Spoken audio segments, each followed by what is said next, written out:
Fire for your mind. Culture Condition. Welcome back. The mother of the little girl who died in the Bronx Friday is now being charged.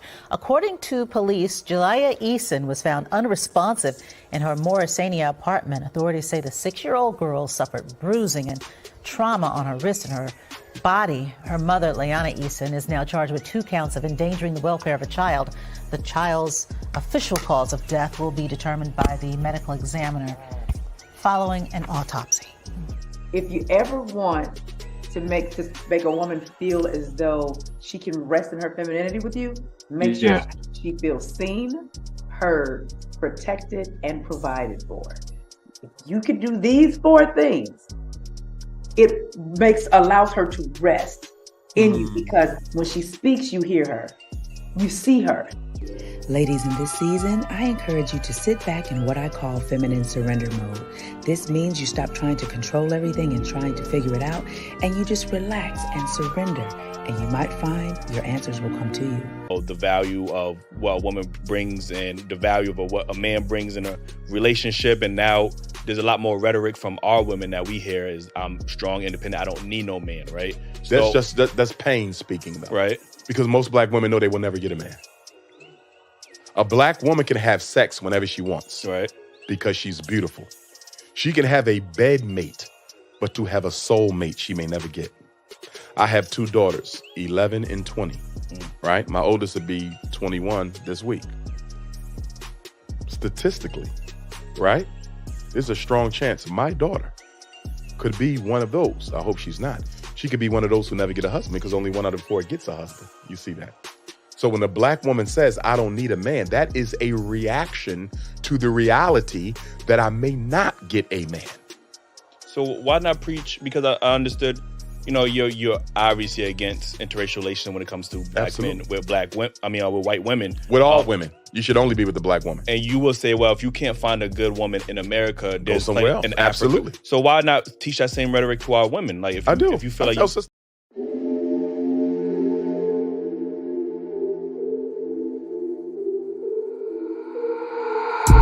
an itch in my palm. My girl, she know she the one.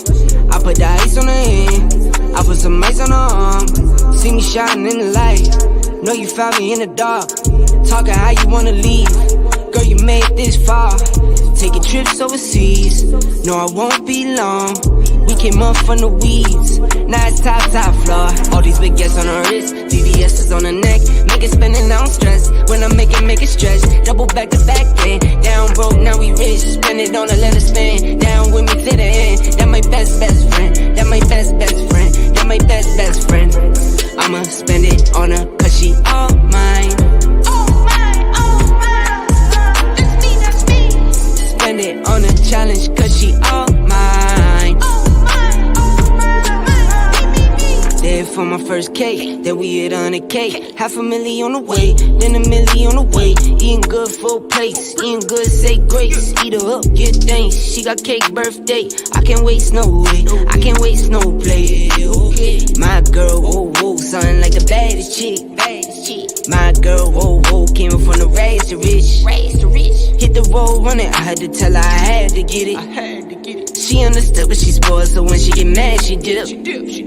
All these big yes on her wrist, VVS is on her neck. Make it spin and I don't stress. When I make it stretch. Double back to back then. Down broke, now we rich. Spend it on a let it spin. Down with me to the end. That my best friend. That my best friend. That my best friend.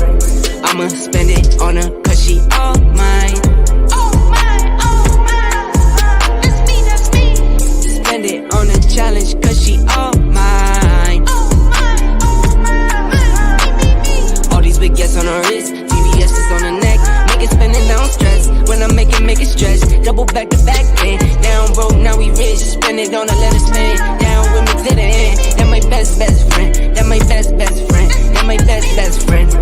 I'ma spend it on her cause she all mine. All these big yes on her wrist, VVS is on her neck. Make it spin and don't stress. Spend it on a challenge cause she all mine. That my best friend. That my best friend. That my best friend.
let my friends go. It was simple. When the ends low, switch the tempo. I got right, I got heart, I won't die, I'ma fight. I go down, bet I strike. I go hard day and night, yeah. I go hard day and night. 1 to 1, no surprise. See the hate in their eyes.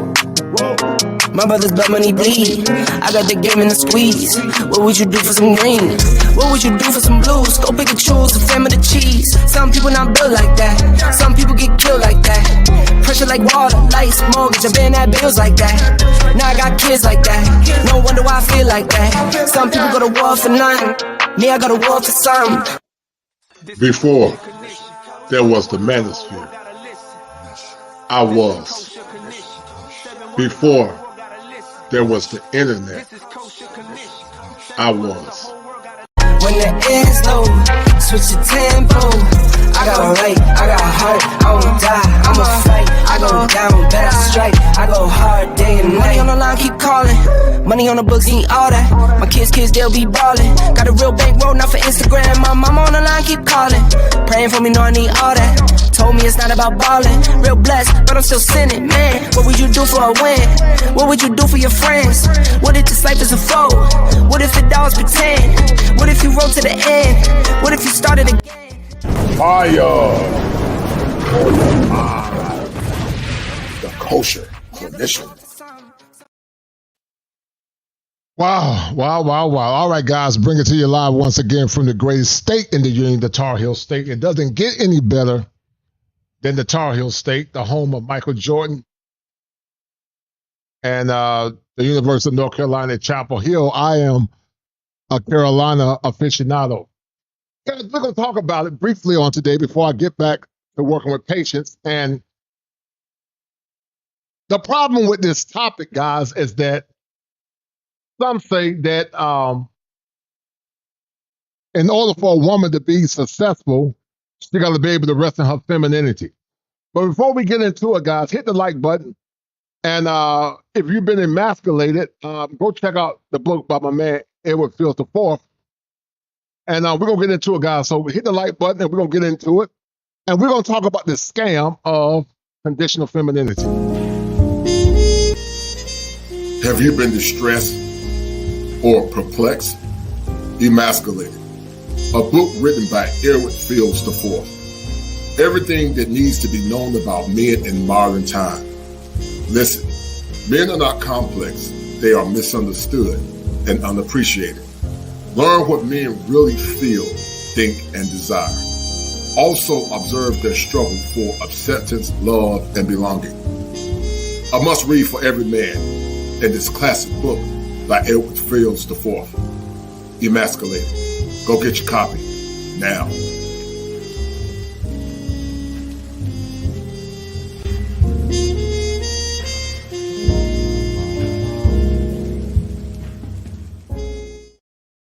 And, you know, a lot of men have been emasculated because they thought if they provided that woman with a house, clothing, shelter, and money, that she would be submissive and she would be able to rest in her femininity, a concept I call nesting and resting. But we're going to see why conditional femininity is one of the greatest scams of 2023 and why there really is no credence, because if you are a feminine woman, you're going to be a feminine woman regardless. Get your pens and paper ready, guys. And I'm about to drop some fire for your mind on tonight. Or today. Let's do it.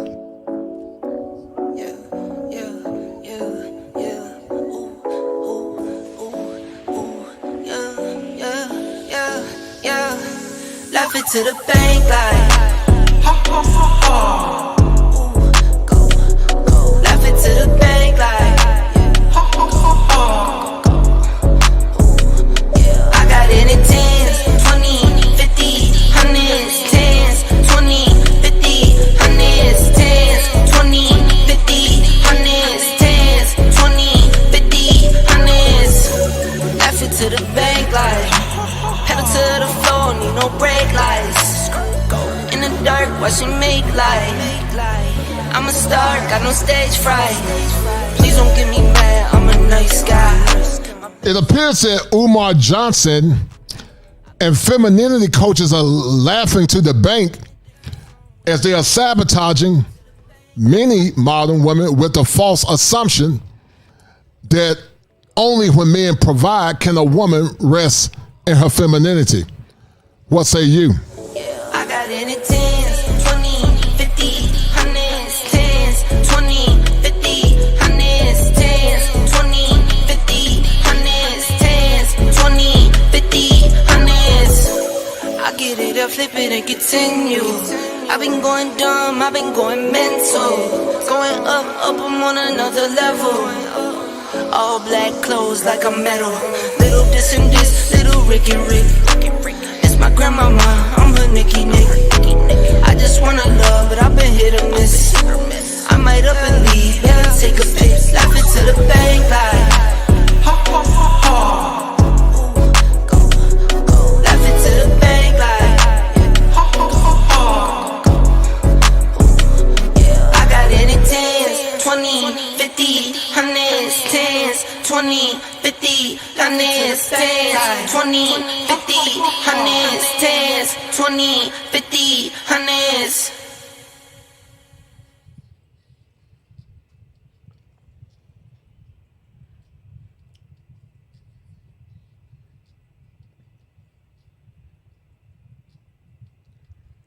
All right, guys. Thank you for tuning in. Won't be before you guys long. Share this stream. It's going to be a good one, guys, and I'm going to prove to you why conditional femininity is a scam in 2025. I don't know what's going on with this goofy internet, but we're going to get deep into it anyway. I don't know, it's like it's slowing down a little bit. I don't know why it does this. I got Google Wi-Fi.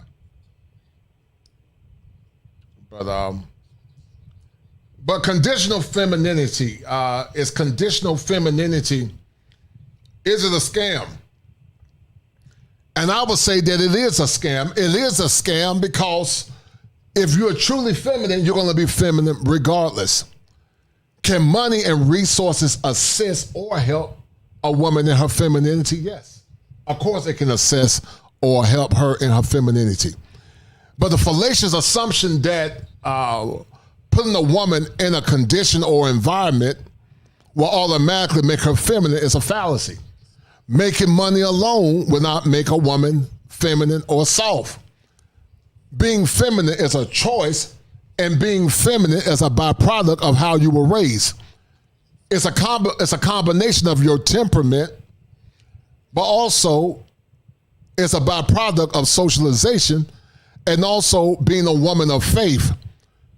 Women years ago didn't have nowhere near the appliances, the home, or anything that modern women have now. They didn't have it. But those women understood that that relationship was not about how she felt. It was about duty and responsibility as it relates to the relationship.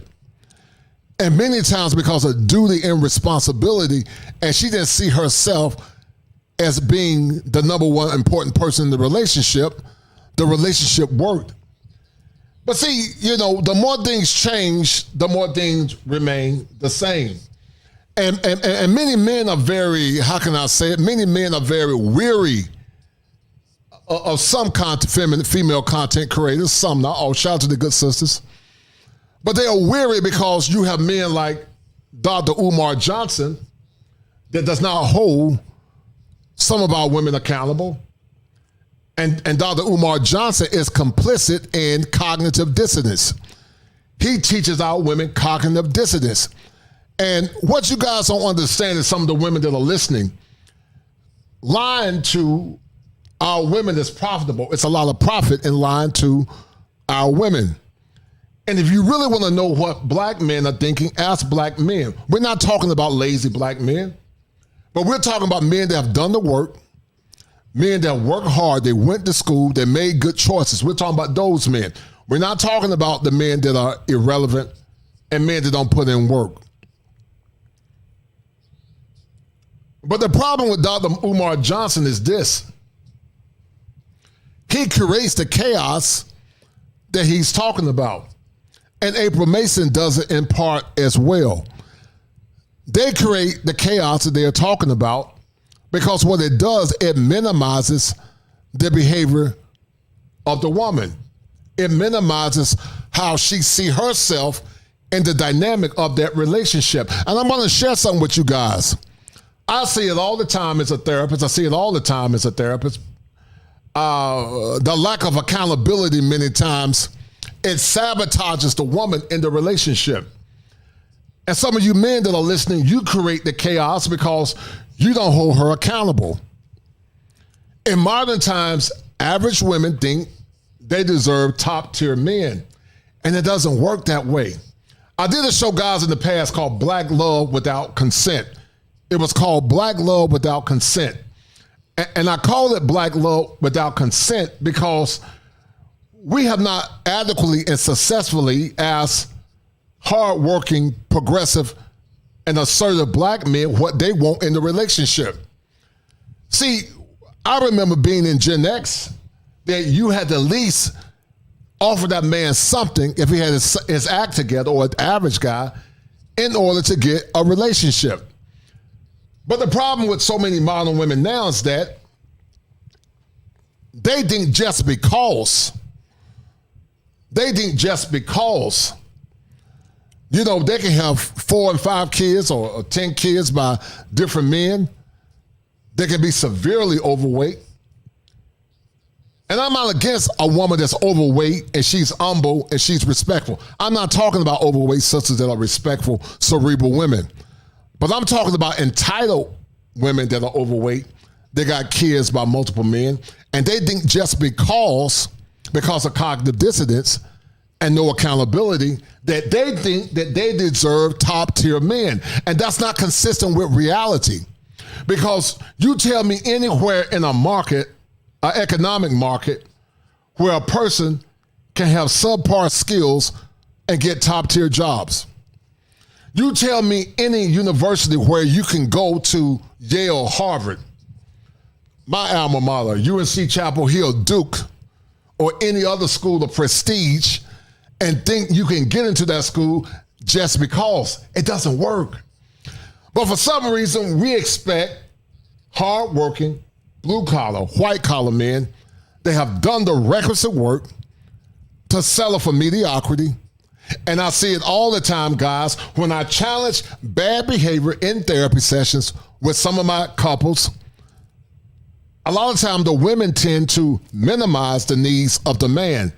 They minimize the needs of the man and they project their own needs against the greater good of that relationship.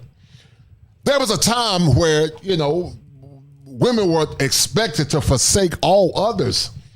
Men and women both were expected to forsake all others, for better or for worse.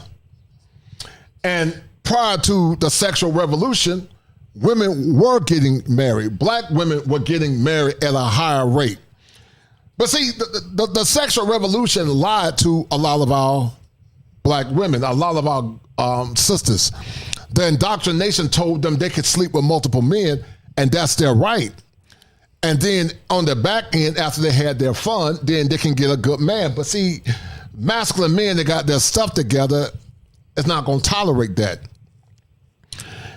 And there are some men that don't care if a woman have kids, but most men that have their stuff together don't want a woman with kids, and they don't want to be stepfathers. And I'm not mad at those men if they've done the requisite work. Some of you women got sons.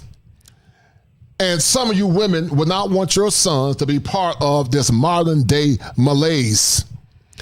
But see, the modern man is beginning to wake up. Men are beginning to see and understand what their value is. No longer will they be sequestered to the voices of April Mason and Dr. Umar Johnson. Because see, Dr. Umar Johnson talks from two sides of his mouth. On one end, you know, he talks about a burgeoning black community, but Dr. Umar, in my mind, has not married a black woman himself yet. And that's why, guys, I can't take the Hoteps or, you know, the Slow Steps serious. I don't take them serious, you know, because they talk from two sides of their mouth. Umar struggles with a concept called static blackness. And I like Umar. Umar got that Leo swag like me. Umar is a Leo. And I like Dr. Umar. But I would love to have a conversation with Dr. Umar. I would love to challenge some of his thinking errors and some of his idiosyncrasies, because his thinking errors and idiosyncrasies are not consistent with what black men want. This static blackness presumes and assumes that all black folks are in this universality of consciousness. And there is no universality of consciousness. It never have been, and it never will be. When we came here to Africa, we were never one. But we were forced into oneness because of Jim Crow racism. We were forced into oneness because of structural issues. And black men, at that point in time, we had to come together. That's when you would see other black men say, "What's up, man? What's up, brother? What's up, sister?" Because we understood the machinations of being 3/5 human. But now, see, Dr. Umar is enabling bad behavior. Because, see, if you go back prior to the 60s, if you go back to the 50s and the 40s and the 20s and the 30s, the greatest women, in my opinion, in the world was a black woman. You cannot have convinced me that no other woman was greater than a black American woman. Because she was couthed, she was God-fearing, she was traditional, and because of the conditions, she was willing to fight for her man. Black people were making progress. But somehow, the Gloria Steinems of the world convinced our women that they were oppressed. And now in this current milieu, you got a lot of young black men that are being held, or more or less being held to a standard or held to a condition that they had nothing to do with. Black men from Gen X, or maybe even from the 70s on up, never had policies to oppress anyone. As I said before in the past, domestic issues, guys, are endemic to all ethnic groups. Domestic issues are endemic to all ethnic groups. But see, what they did, they took a parcel, and they took the black man putting his hands on this woman, or the black man having children out of the wedlock, or the black man leaving his home as being complicit of a thinking error called overgeneralization. And that's a thinking error. They took a percentage of men. They never understood or considered that maybe men of that generation were struggling with trauma as well. You see, they saw their fathers being strung up on trees. Those men that were complicit in domestic issues, they remember being called boy. They remember not getting jobs. They remember knowing after they fought for their country, they never got respect. But see, we never understood or heard the voice of what the black man in America was going through. We never heard his struggles. We never heard his pain. We never took in consideration the struggles of the black man in America. And because of that, what we have created is a monster where anytime something happens within the confines of America, blame the black man. You take a whole generation of black men that had nothing to do with it and just blame black men, and that's overgeneralization. I don't think men should overgeneralize women, and I don't think women should overgeneralize men. I don't think all black women are bad. Do I think some black women have bad behavior, or many have bad behavior? Yes. But I know some good sisters behind the scene that I talk to on a regular basis, and they're good women, but they're only a percentage. They're not like women of the past. Black women of the past were the greatest women in the world, in my opinion. Were they perfect? No. Did they struggle with jealousy because they wanted to be like Miss Ann? I'm sure many did. But consistent with Shirley Brown, we have more Shirley Browns of the past than we have now, because women of the past were all for their man. They were all for their man. But see, nowadays, mediocrity has replaced black excellence. I'm going to say it again. mediocrity has replaced black excellence. And bootlickers like Dr. Umar Johnson would tell you that it's all the black man's fault. He'll say, well, you didn't protect the black woman, but that's foolish. Because see, when the black man stands before the Creator, when the black woman stands before the Creator, consistent with what our ancestors said in the past, may the works that I've done speak for me. The black woman is responsible for giving her body to unsavory, dusty, lazy, trifling black men. She's responsible for her obtuse behavior no more than the black man is responsible for his behavior. We all have been complicit in bad behavior. But the problem is most black men, most, not all, but most black men, they take ownership for their behavior. But see, Umar Johnson keeps many of our women in a state of arrested development because he tells them what they want to hear instead of telling them what they need to hear. And see, I could be rich on YouTube if I lied to our women. If I blamed everything on black men, I could be rich. But it goes against my nature, my character to lie to people.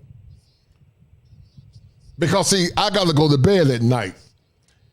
And I can't lie to our women. I will rather tell them the truth and tell them what they need to do to get the men that they want. Dr. Umar said that, black women are not going to get a man. Well, my daughter got a man.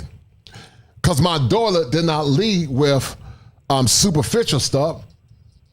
She led with unconditional femininity.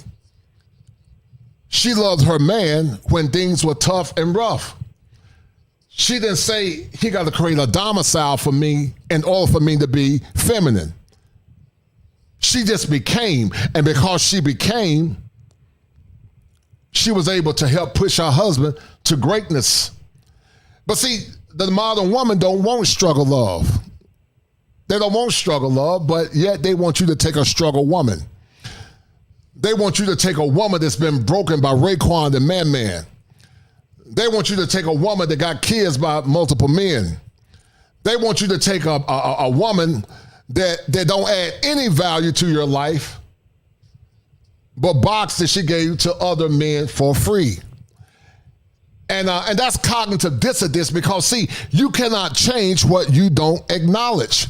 And as I said before in the past, I see it all the time in couples counseling. They don't look at themselves. They don't self-reflect. They don't take ownership. They think they're better than their men. And what's happening now, guys, men are waking up because, see, this conditional femininity mess, it's a scam. Because, see, your great-grandmom Gertrude and your grandmother Bertha, they took care of their families just because. Not saying they didn't struggle, not saying sometimes they weren't miserable, but it was not about feelings, it was about purpose and duty. It was not about my feelings, it was about purpose and duty. And I'm convinced that a woman can never really love a man unless she understands how to control her feelings.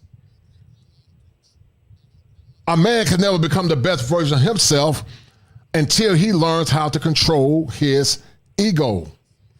But I don't see a lot of men in these couple sessions as projecting ego, but I do see a lot of their wives talking about how they feel. And see, because I am the coach of clinician, when I give them that fire for their mind, when I try to fire for your mind, when I try to break through those schemes that they're having, many times they get mad and they leave, and that's okay. Because you can't change what you don't acknowledge. And the evidence that I'm going to show you guys is not only appalling, it speaks to why black men are beginning to self-reflect. The hardworking black man, the white-collar brother, the blue-collar brother, they're beginning to work. They're beginning to see what their worth is. They're beginning to reevaluate what they bring to the table. And they're saying either you will become what I need you to become in this relationship, or you can take your ass on. It's literally that simple. Because, see, in other countries, women have to compete for their men. In other countries, women understand that if you want a good man, that you got to bring something to the table besides box, besides attitude. But see, simps keep women in a state of arrested development as well. And one will argue that Dr. Umar Johnson is either a conscious simp, meaning he knows what he's doing, or he is an unconscious simp. And the lack of accountability would not help the black woman get a husband.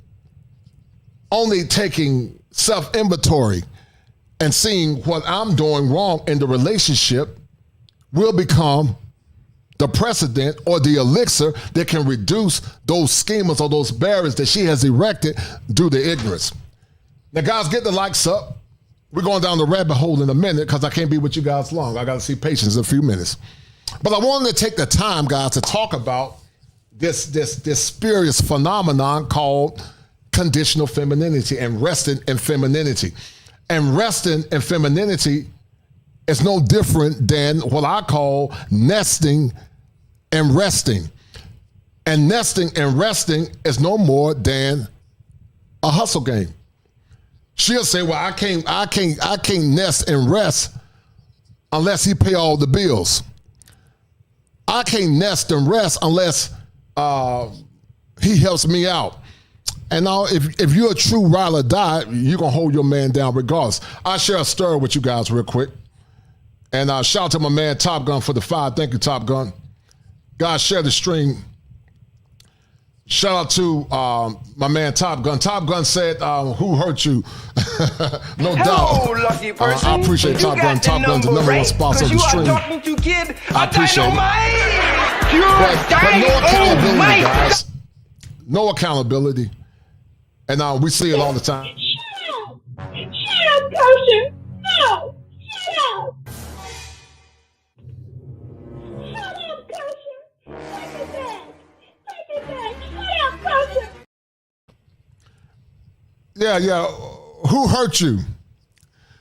And that's what they say all the time when you bring the evidence. They'll say, who hurt you? They'll say, your mama is black. And all of those things are ad hominems. They have nothing to do with the greater conversation, guys. And we're going to go down the rabbit hole in a minute. It's going to make sense. I promise you it's going to make sense. And you're going to see how Umar and April Mason is scamming a lot of our women. Listen, women.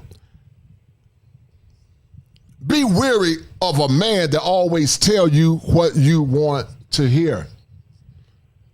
Be weary of a man that's not balanced. I strive to be balanced. But I'm learning that even when you tell the truth kindly, some won't receive the truth. And that's a problem because, see, at the end of the day, it's more women in the world than men. And they just saw and found out recently that a lot of men are catching flights. They're moving and traveling abroad. And as I told you guys before in the past, that boys do what they can do and men do what they want to do. And men are beginning to travel. They're beginning to see the world in a different lens because they know that conditional femininity is a sham. And I'm going to prove it to you. I've had a situation, guys, where a man was a neurosurgeon. This man made almost $1 million a year. He's not the only one. His wife didn't cook. His wife didn't clean. His wife gave him starfish sex. You would think a man that's a top 1% earner in the world could get conditional or get some modicum of femininity. But he don't, and he didn't. Because, see, if a woman is not truly feminine due to socialization, temperance, and being a God-fearing woman, you can have all the money in the world, she ain't gonna do it. So when people say, well, you gotta make money, that's BS, in my opinion. Because money alone will not make a woman submit to you. Does money help? Yes. But does money alone make a woman submit and give you what you need? No, it doesn't. The only thing that will make that woman submit, once, you have to be a select man, meaning you were her number one. 2, you stand firm in your masculinity and power. And 3, you don't reward bad behavior. But money alone will not keep a woman happy in a relationship. Many times money makes it worse. Not saying you shouldn't make money. I'm not saying you shouldn't produce. But you would be a fool if you think the money alone is going to make a woman nest and rest. And nest and rest in her femininity. Because a lot of this nesting and resting is nothing but, how can I say it? It's nothing but carnal hypergamy. It's not kosher hypergamy that's fit and proper, but it's carnal hypergamy. It's exploitative. They see the man as a target of their own affection, but they don't see that man as a man that has needs, wants, and desires, and that man wanted something that's beneficial for him. And because of that, and when that does happen, guys, and it will happen, it's going to happen. When that does happen, this is what happens. Tears, tears.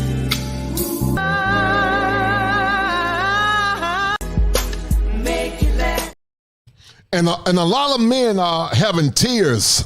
I'm telling you, I talk to these men all the time in therapy sections. I talk to them all the time. And they done everything they thought they were supposed to do, but they don't get conditional femininity. That woman is not nesting and resting in her femininity. But what she is doing, she is promulgating carnal hypergamy. She's sabotaging that man for her own greater good. And that's why men are beginning to recuse themselves, and they're traveling abroad. And they're getting traditional women that understand the mission. They're getting traditional women that have good emotional IQ. They're getting traditional women that respect and honor their men. See, the modern woman talks from 2 sides of her mouth. She says that I love the Lord, I love Jesus, but God is order, ma'am. The man wasn't made for you, you were made for him. And when you take care of your man, then your man automatically, if he's a good, righteous man, will take care of you. Men love and live for the moment of taking care of their woman. A good man loves to take care of his woman if she's a good woman. Now, we know there are men that are exploitative. We know there are men that will allow the women to get sex and hurt them and break their heart. I'm not talking about those men. I'm talking about decent, hardworking, blue-collar and white-collar men that are average guys or above average, you know? So to all these people talking about if you make money and you got to make money, she's going to do what you say, they don't know what they're talking about. Because, see, they might be talking from their own, from their own personal situation. But I'm looking at a randomized samples. I'm looking at randomized samples, men from all different parts of the country, white and black, that have problems. They make good money, but their women don't rest in femininity. They don't cook. They don't clean. They don't do anything. But they demand that you continue to give to them. They demand that you continue to supply their narcissistic supply. But this whole fallacy that, if you work hard and you have money, you can get caught, that's a lie.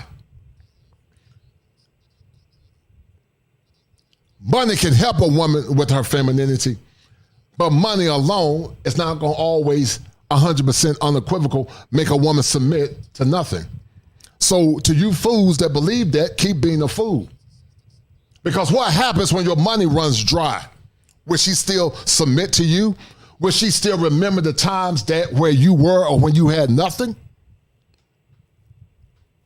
A woman that's truly is feminine is a woman that can control her feelings.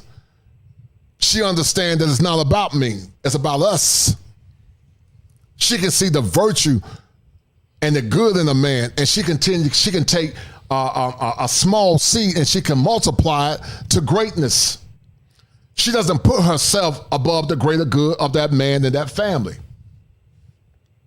But modern women, they say I'm a queen, I'm a diva, and I can't be successful unless I have a man that's working and helping me rest in my femininity. But once again, what are you giving that man? Are you giving him a body that you gave to multiple men?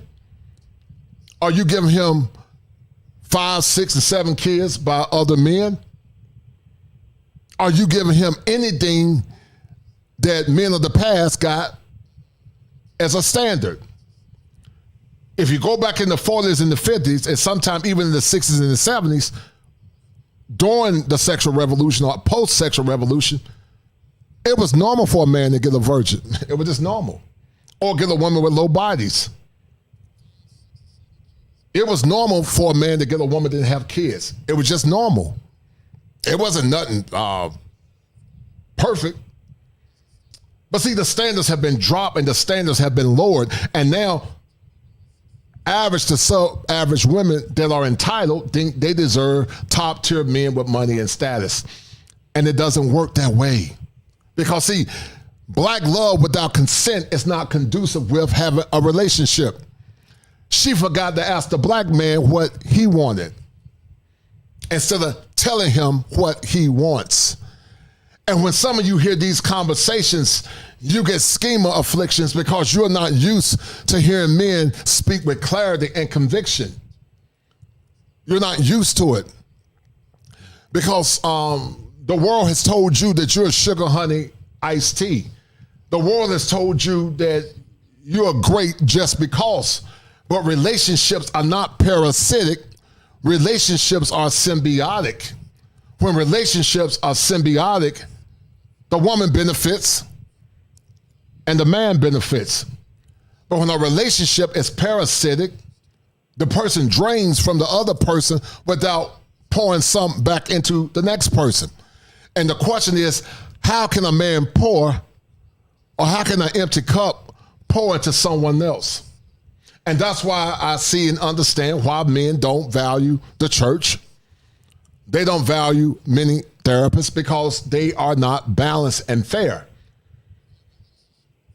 As a therapist, when I talk to people, I'm fair and balanced. I call out the man's idiosyncrasies, and also I call out the woman's. But see, when I call out the woman's idiosyncrasies, her face start getting frowned. She get mad. Sometimes they don't come back, which I don't care. Because they never heard men speak truth to power. And Dr. Umar Johnson, you are complicit, sir, either through ignorance or knowingly blaming all the issues and the social ills that some of these women chose to do because they were disobedient to their creator. And you're blaming men that in this generation or this dispensation that are 33% virgins. What do we say to men, guys, that are virgins? 33% of men are virgins now. A percentage of those men are black men. So how in the hell can black men be complicit, or the 33% or a percentage of 33% be complicit where they're not getting sex themselves? Where a large percentage of our men don't even have kids at all. But you're taking all black men and saying we're responsible for why black women are having their behavior. And as Bishop Charles E. Williams said, y'all ain't gonna talk to me. We're gonna get deep into it, guys, because, you know, cognitive dissonance is at an all-time high.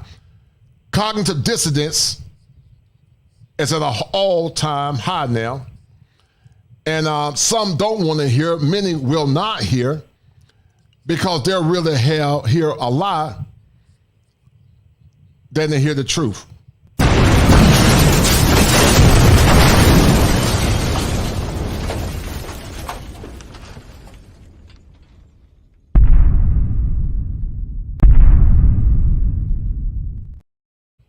Now, guys, if you want to donate to the channel, donate to the bottom, cash out $7 Smalls. Donate, cash out $7 Smalls.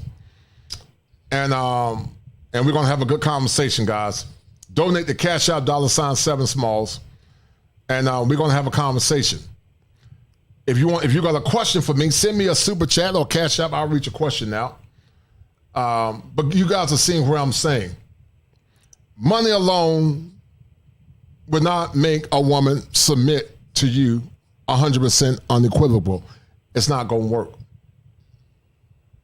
The culture, guys, is broken. The culture is not conducive to teaching women how to come into a relationship to serve their men. And on the back end, the men serve their women. Relationships are about reciprocity. I take care of him, he take care of me. But once again, guys, remember your grandmom did not have microwaves. Your grandmother many times didn't have high-end washing machines. Your grandmother didn't have the modern appliances that many modern women have now. Many black women worked outside the house because many black women worked for Miss Ann. They were house servants to the white woman. But guess what? They still came home and they still served their man. They still came home and they still took care of their families. They still came home and they still did what was necessary to keep that family moving. Many black women of the past didn't give their body to multiple men. As I said before, in my opinion, prior to the current world, there was no woman greater than the black American woman. There was no woman greater than the black woman. There was no woman that was greater that had the tenacity, the spiritual fortitude, the feminine demure and grace, and the strength of a black woman. And even though black men and black women were mules of society, I would say the black men were the greater mules. But yet we still rose in spite of adversity. We rose in spite of barriers. But now we got a generation that shame and minimize some of you women that got sons and say black men are conquered and we never built anything. But Benjamin Banneker was the chief architect of the White House.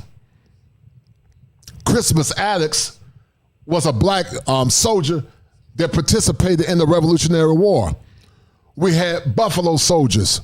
We had the white warriors, black warriors of the past in World War I, World War II. We had black men that served gallantly in the Civil War. We had black men that built schools in the South. We had black men that built businesses where I live in the Tar Heel State in Durham and Wilmington, Black Wall Street. But they say you didn't do anything. And see, black women in the past, they were all for their man. But somewhere down the line, they took swag over substance. They took the hip hop culture and guys from the hip hop culture, and some of them put it or venerated those men over average guys. And now we have the current malaise that we have now. And I'm gonna show you guys as we get down the rabbit hole why we continue to have this foolishness that we're having now. And why Umar Johnson is complicit in keeping many of our women in a state of arrested development. Donate to the stream, guys. Share this stream, please. Donate and share to the stream, please. And we're gonna get deep into it. And I'm gonna show you guys something. I'm gonna show you guys something real quick. Because there's a fly in the ointment, and we can't have a coaching conversation unless we get the fly out of the ointment. So let me show you guys something as we go down the rabbit hole. But before we do this, look at this poor story, guys. Look at this case in this story. This woman could have had a good man. But this woman, guys, chose to have 3 kids without a husband, and this woman killed or deleted this poor little baby girl.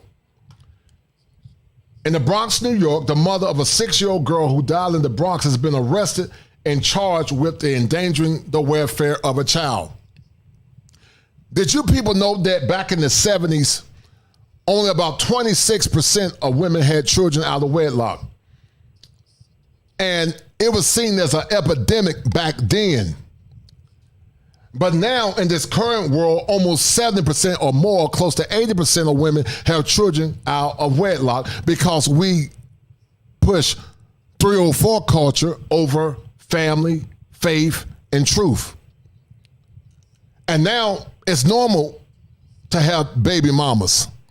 It's normal to see a woman to have kids by multiple men. And those women, damn tell you, we're a package deal. They'll say, well, you know, I expect you to take care of me and my kids by Raekwon, Man, and Day Day. And it's a slap in the face, guys, because it's not consistent with what men that have worked hard want. And these conversations are important because men are changing. They're changing the conversation. Hold tight. So Linda Easton was arrested on Saturday and charged with 2 counts of endangering the welfare of a child. This comes as the death of the young girl remains under investigation. Imagine if this woman had got a husband and chose not to give her womb to worthless men. We know that men and women are equally play a role in their own demise. Men take a level of accountability. But the woman has a higher burden because if that man decides to get her pregnant and not stay around, then that woman's on her own. But this woman didn't have 1 child of the wedlock. She had 3. And because of stress, because we talked about protective factors and risk factors, this woman took her baby's life. Police say that Jalea Eason died Friday after she arrived at the hospital with bruising all over her body. An autopsy will determine the cause of her death, Eason's mother called 911 after 4 a.m. to report injuries. Police responded to the forest houses on East 165 Fifth Street in Morrisania and found the child unconscious in her mother's bedroom. And guys, as a licensed therapist, we talk about protective factors and risk factors. Children are at greater risk of abuse and neglect when they don't have a father in the home, when they're in environments where those environments are not safe or conducive, or where there are financial struggles. Children are at greater risk of abuse and neglect. Authorities say that she had bruising and trauma on her wrist and her torso. Jalea was taken to New York City Health and Hospital at Lincoln, where she was pronounced deceased. Detectives are questioning her mother, but no charges have been filed, and the cause of the baby's death will be determined based on the medical examiner. The girl has been in a squalid 12 apartment that was filthy and filled with clothes and others' belongings about. A downstairs neighbor said she heard the baby crying from the apartment above. But see, here's the problem with this, guys. This woman got off basically scot-free because she got a manslaughter charge. And they were more concerned about the woman than they were concerned about this baby and her 3 kids that were abused and neglected. And see, that's why we will never have a greater union, because there is no accountability. And when men try or strive to preach accountability or teach accountability, this is what happens. They get mad because, they want to be in control. And not only do they want to be in control, guys, they don't want accountability. Shut up, person! No! Shut up! Shut up, person! Take it back! Take it back! Shut up, person! No accountability. And see, men like Dr. Umar Johnson encourages unaccountable behavior. Now listen to this real quick. Listen to this poor little baby. Hold tight. 2 other children, guys, an 8-year-old boy and a 3-year-old girl have been removed from the household by ACS. The other children appear to have older injuries. The investigation into death is ongoing. And so, how can you nest and rest where you're not feminine? How can you nest and rest when you're not accountable? How can you nest and rest when you don't understand the mission of family over the mission of your own selfish needs? You can never nest and rest. Because as I said before, guys, money alone would not keep a woman loving you, honoring you, and respecting you. Does money play a role? Yes. but Monroe is not enough. Watch this and listen to this foolishness, guys. Hold on. Shortly after Officer Eric Stillman shot Adam Toledo and rendered aid.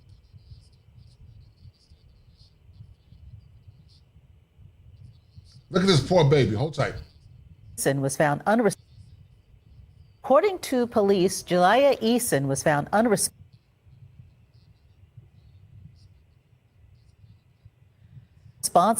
in her Morrisania apartment. Authorities say the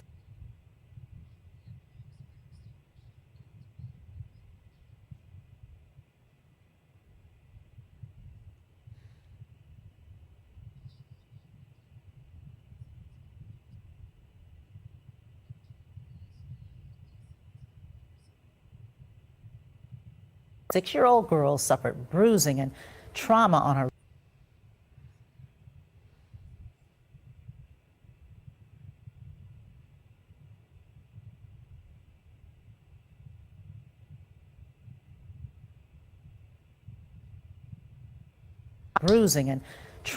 wrist and her body. Her mother, Leanna Eason, is now charged with 2 counts of endangering the welfare of a child.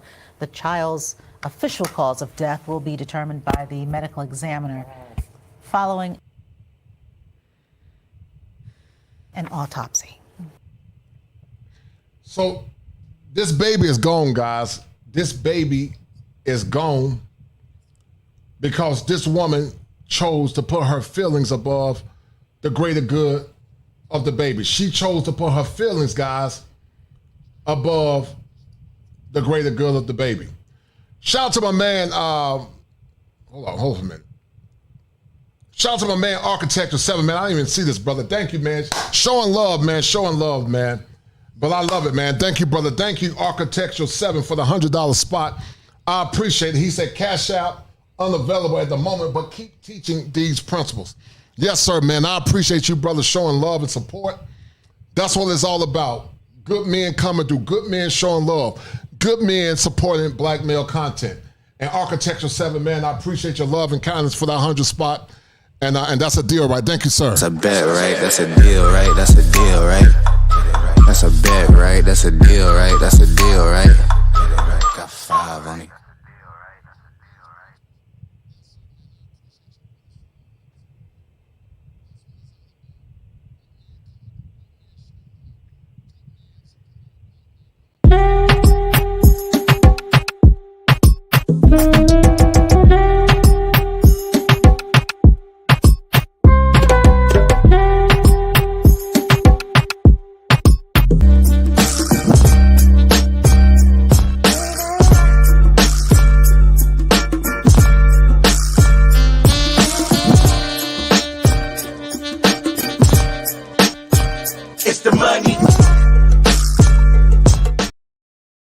Shout out to my man, R Drizzle, for the 5. He said, showing some love. I appreciate the R Drizzle. Thank you, sir. I appreciate it for your love. Person. Thank you, sir. You got Thank the you. number right, because you are talking to Architecture kids. 7 for being the number 1 sponsor. Pure dynamite. I really appreciate it. Yeah, guys, listen, next injection. I appreciate it. Shout out to my man, Top Gun. He said a little gift for you to sit back and have a Stella, a Troyes, and rejoice when Zion Williams become a Hornet tonight. Yeah, I hope that don't happen, Top Gun. I don't want no Zion Williamson, man. But appreciate it, Barry Hammond. Thank you to everyone. Thank you to Architecture 7 being the number 1 sponsor of the stream. I appreciate it, man. But guys, we're about to go down the rabbit hole. And we're going to see how April Mason and Umar Johnson is sabotaging a lot of men and women and teaching them foolishness not conducive with long-term sustainability. So guys, hold tight, and we're about to go down the rabbit hole. Down the rabbit hole we go. This is the part of the show where we assess, examine, collaborate.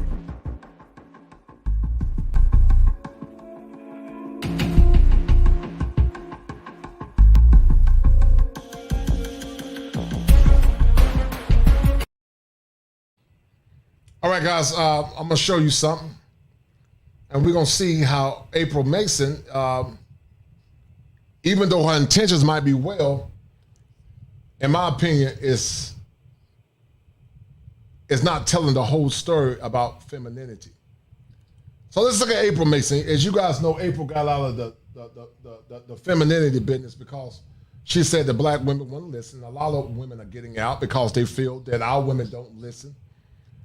But April Mason, guys, often talks about a woman resting in her femininity.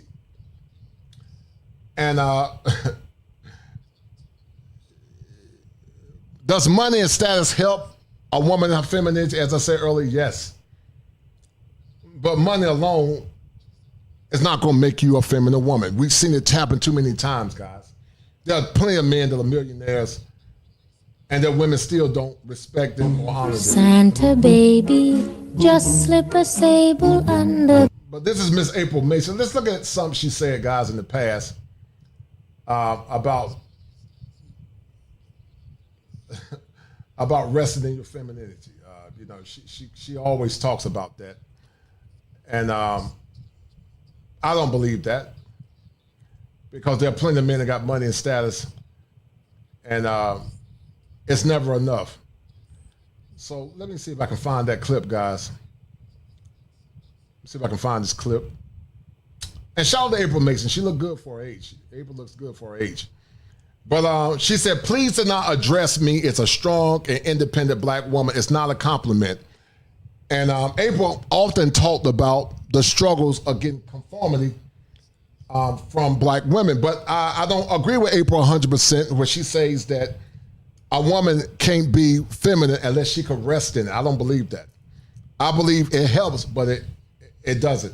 She says that in 2015, a viral post stated that it's all, and I've been saying it for years, that men got offended. They said, I was taking women back to the 50s, catering to men and telling women to be weak. Currently, we see the results of I'm a strong and independent woman energy. And April's right on this, by the way. She is correct. I agree with April in this particular perspective. Currently, we are seeing the results of that I'm strong and independent energy. And April is right in that aspect.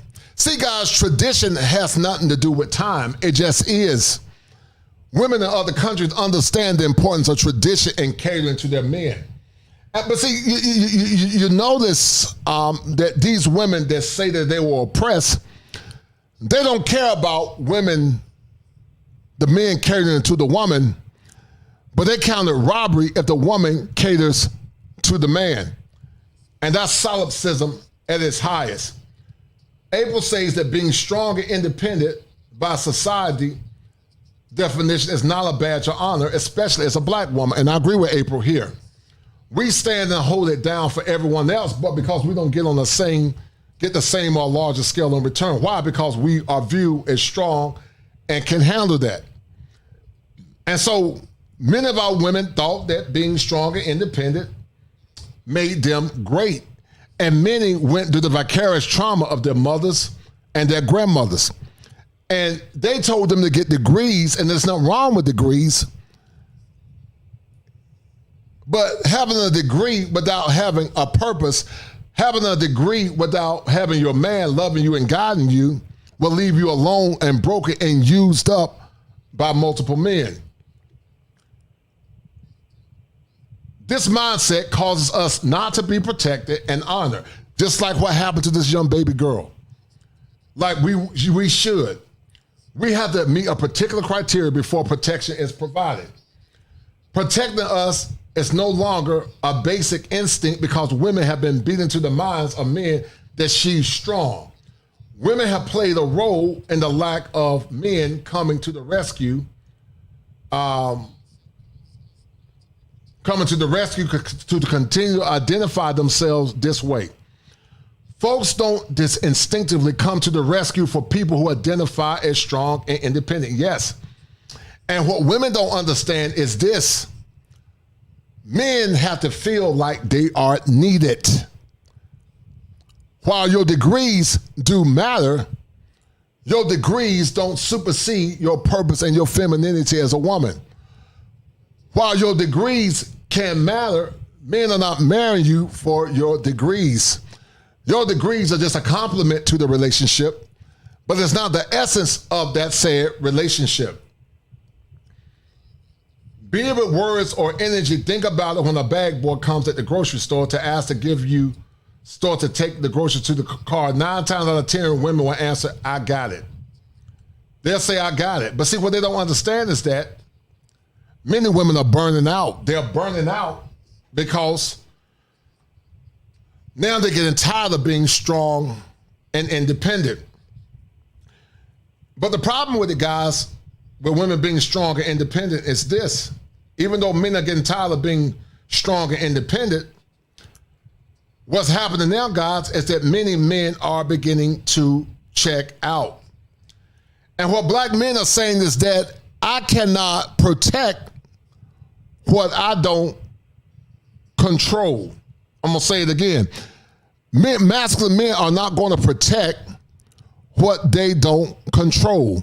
And see, some women get triggered by the word control. They think control is abusive and draconian, but control is not. Men have to control their environment, and if they're going to put their life on the line for a woman, they got to have structure and order.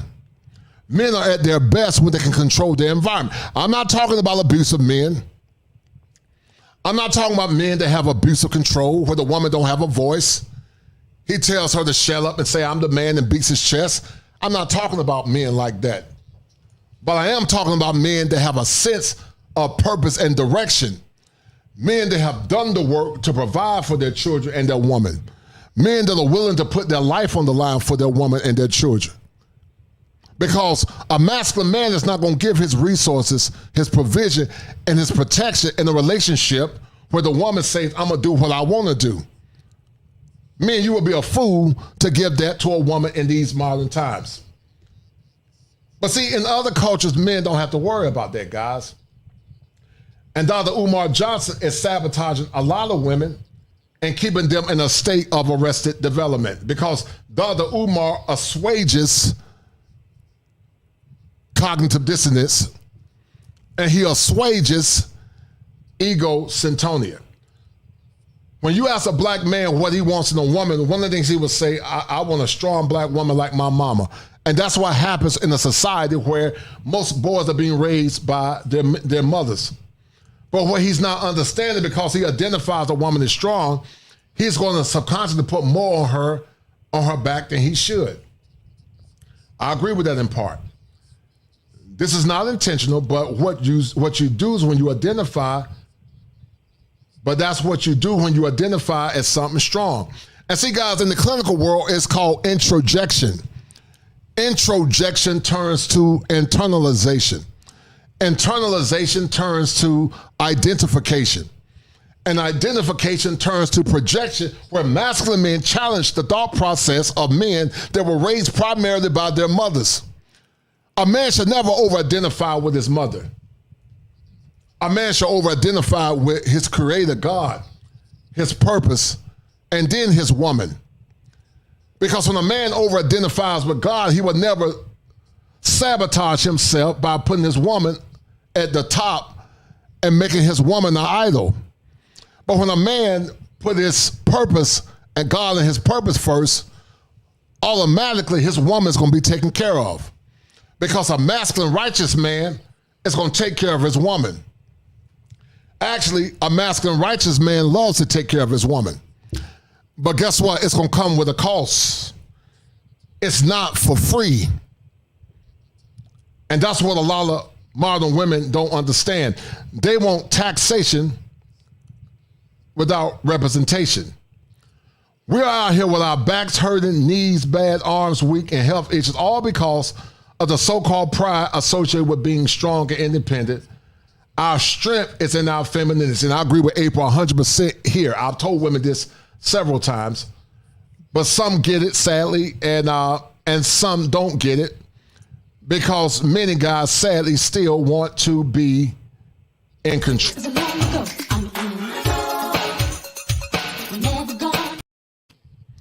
They want to be in control. And I got news for some of you women. You're not going to control a masculine man. Masculine men come with instructions. A masculine man is going to come with instructions. If you want the love, adulation, and protection of a masculine man, it's going to come with instructions. And that's why so many don't like the passport movement. That's why so many don't like black men saying what they want and what they won't tolerate. They don't like it because they're not used to it. They're not used to hearing a man tell a woman, no, you got to follow my leadership, because some of these men have been raised to be simps and some of these women have been raised to be men. And they struggled through and lived through the trauma of their mothers. I'm going to show you guys something real quick and listen to what, hold tight. Let me show you guys something real quick. And it's going to make sense. I'm going to show you guys something that, and shout out to Top Gun. Shout out to Top Gun. Top Gun always delivering the news. Let me show you guys something real quick. And I happen to agree with the minister in this particular aspect. Let me show you guys something.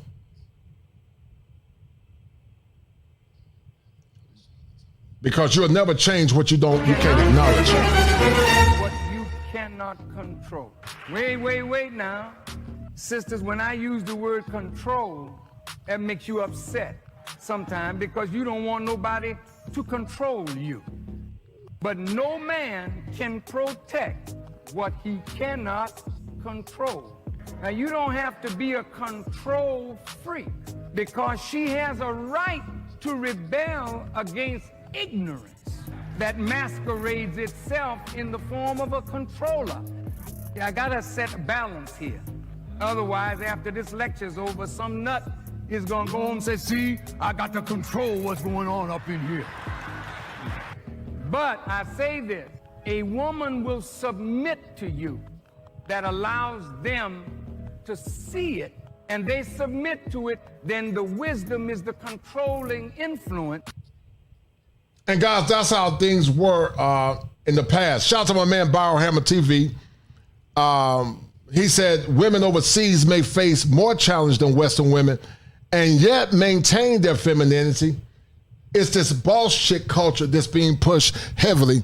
And you're a dynamite, lucky person. Biohammer. I agree with you 1,000%. Because you are talking to kids. You're 1,000,000% correct. But I'm going to show you guys something. And this is adding context to the conversation. Hold tight. And you're right, Top Gun. He's definitely hustling for cash apps. He's definitely hustling for cash apps.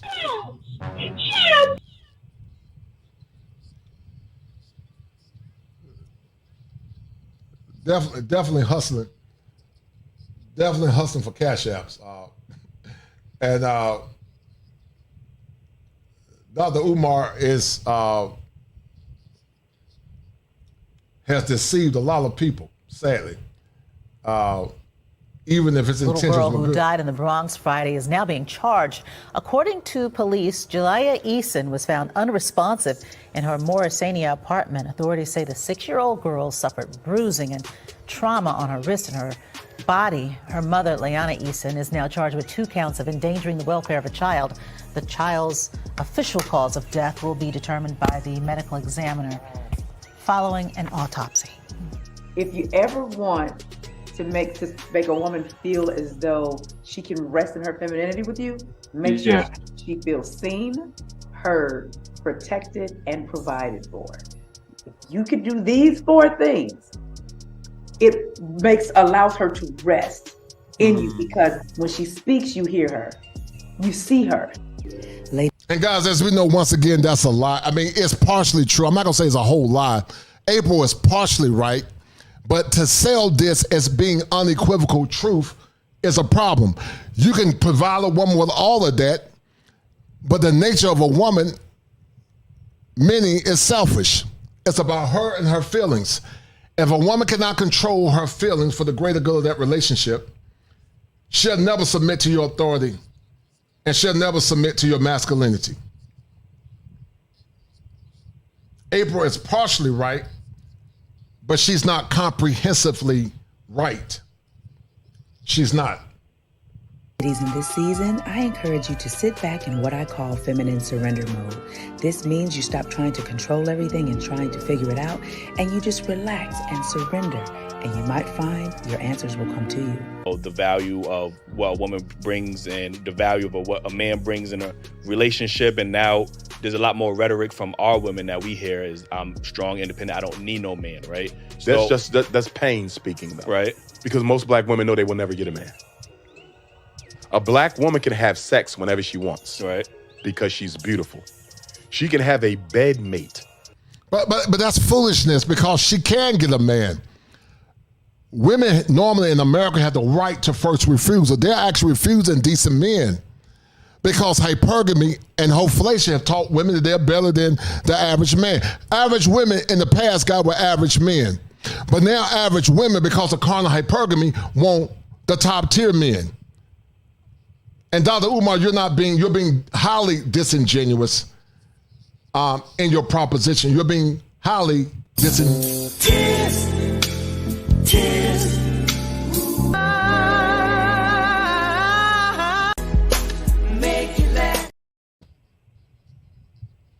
But to have a soulmate she may never get. I have two daughters, 11 and 20, right? My oldest will be 21 this week. Statistically, right? There's a strong chance my daughter could be one of those. I hope she's not. She could be one of those who never get a husband, because only 1 out of 4 gets a husband. You see that? So when the But what's causing our women not to get a husband? Is it because they're not adequate black men, or is it because average women have overinflated egos? I will argue the latter. I will argue that many of our women don't teach our daughters to go to college to get a husband. And you guys are going to see how Dr. Umar is causing more chaos than he's causing good.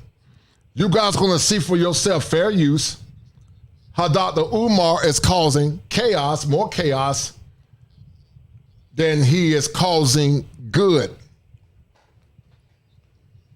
Because women of the past, when they went to college to get a husband while they were getting their education. But many of their mothers and grandmothers told them, child, get your education and don't worry about no relationship. But by the time she gets 30, she's been ran through, hurt, abused, broken, because she got with unsavory men. And she didn't capitalize on her youthfulness. See, men, we can wait later. A man that has money and status can still have babies late in life. A man that's 60, if he's healthy, can still have babies if he wants to. But arrested development and listen to the lies and the machinations of their mothers and their grandmothers have made them renderless and hopeless. But this is how Dr. Umar, guys, is sabotaging a lot of our women. Dr. Umar, you are sabotaging many of our black women. You are facilitating the schemas and the thinking errors and the afflictions that many of our women have. Because Dr. Umar, what you're doing, sir, is not being honest.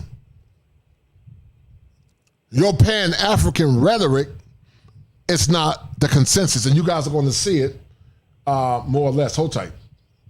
Of yours, where you said that feminism has conditioned black women to view black men as the enemy. It has. Feminism was financed by the CIA. Gloria, what was her name? Gloria Steinem, I think she was. Right, yeah. Mother of modern feminism, because traditional feminism goes back to the 1800s, right? With Susan B. Anthony and those white supremacists. But Gloria Steinem was a CIA agent. They financed her. Her first feminist magazine. But once again, guys, why have Umar Johnson and many of these pro-blacks not married a black woman or black women? The school that Dr. Umar has talked about historically, why has it not facilitated the outcomes to teach boys how to vet women? So, Dr. Umar, you're not being genuine, sir. They paid for. The CIA brought feminism into the white household to get the woman out the house and into the black household to turn the black woman against the black man. To scapegoat us for problems caused for her by white supremacy. So, obviously, a big thing, obviously, we spoke about the gender wars, earlier. Obviously, there's a lot of conversation nowadays about, the value of what a woman brings and the value of what a man brings in a relationship. And now there's a lot more rhetoric from our women that we hear is, I'm strong, independent, I don't need no man, right? So, and guys, be weary of women that say I'm strong and independent and don't need a man, because no woman, I teach my girls not to say I'm strong and independent and don't need a man, but I teach my daughters to say I'm going to be soft and self-sufficient until I can become interdependent with my man and we can work together as a team.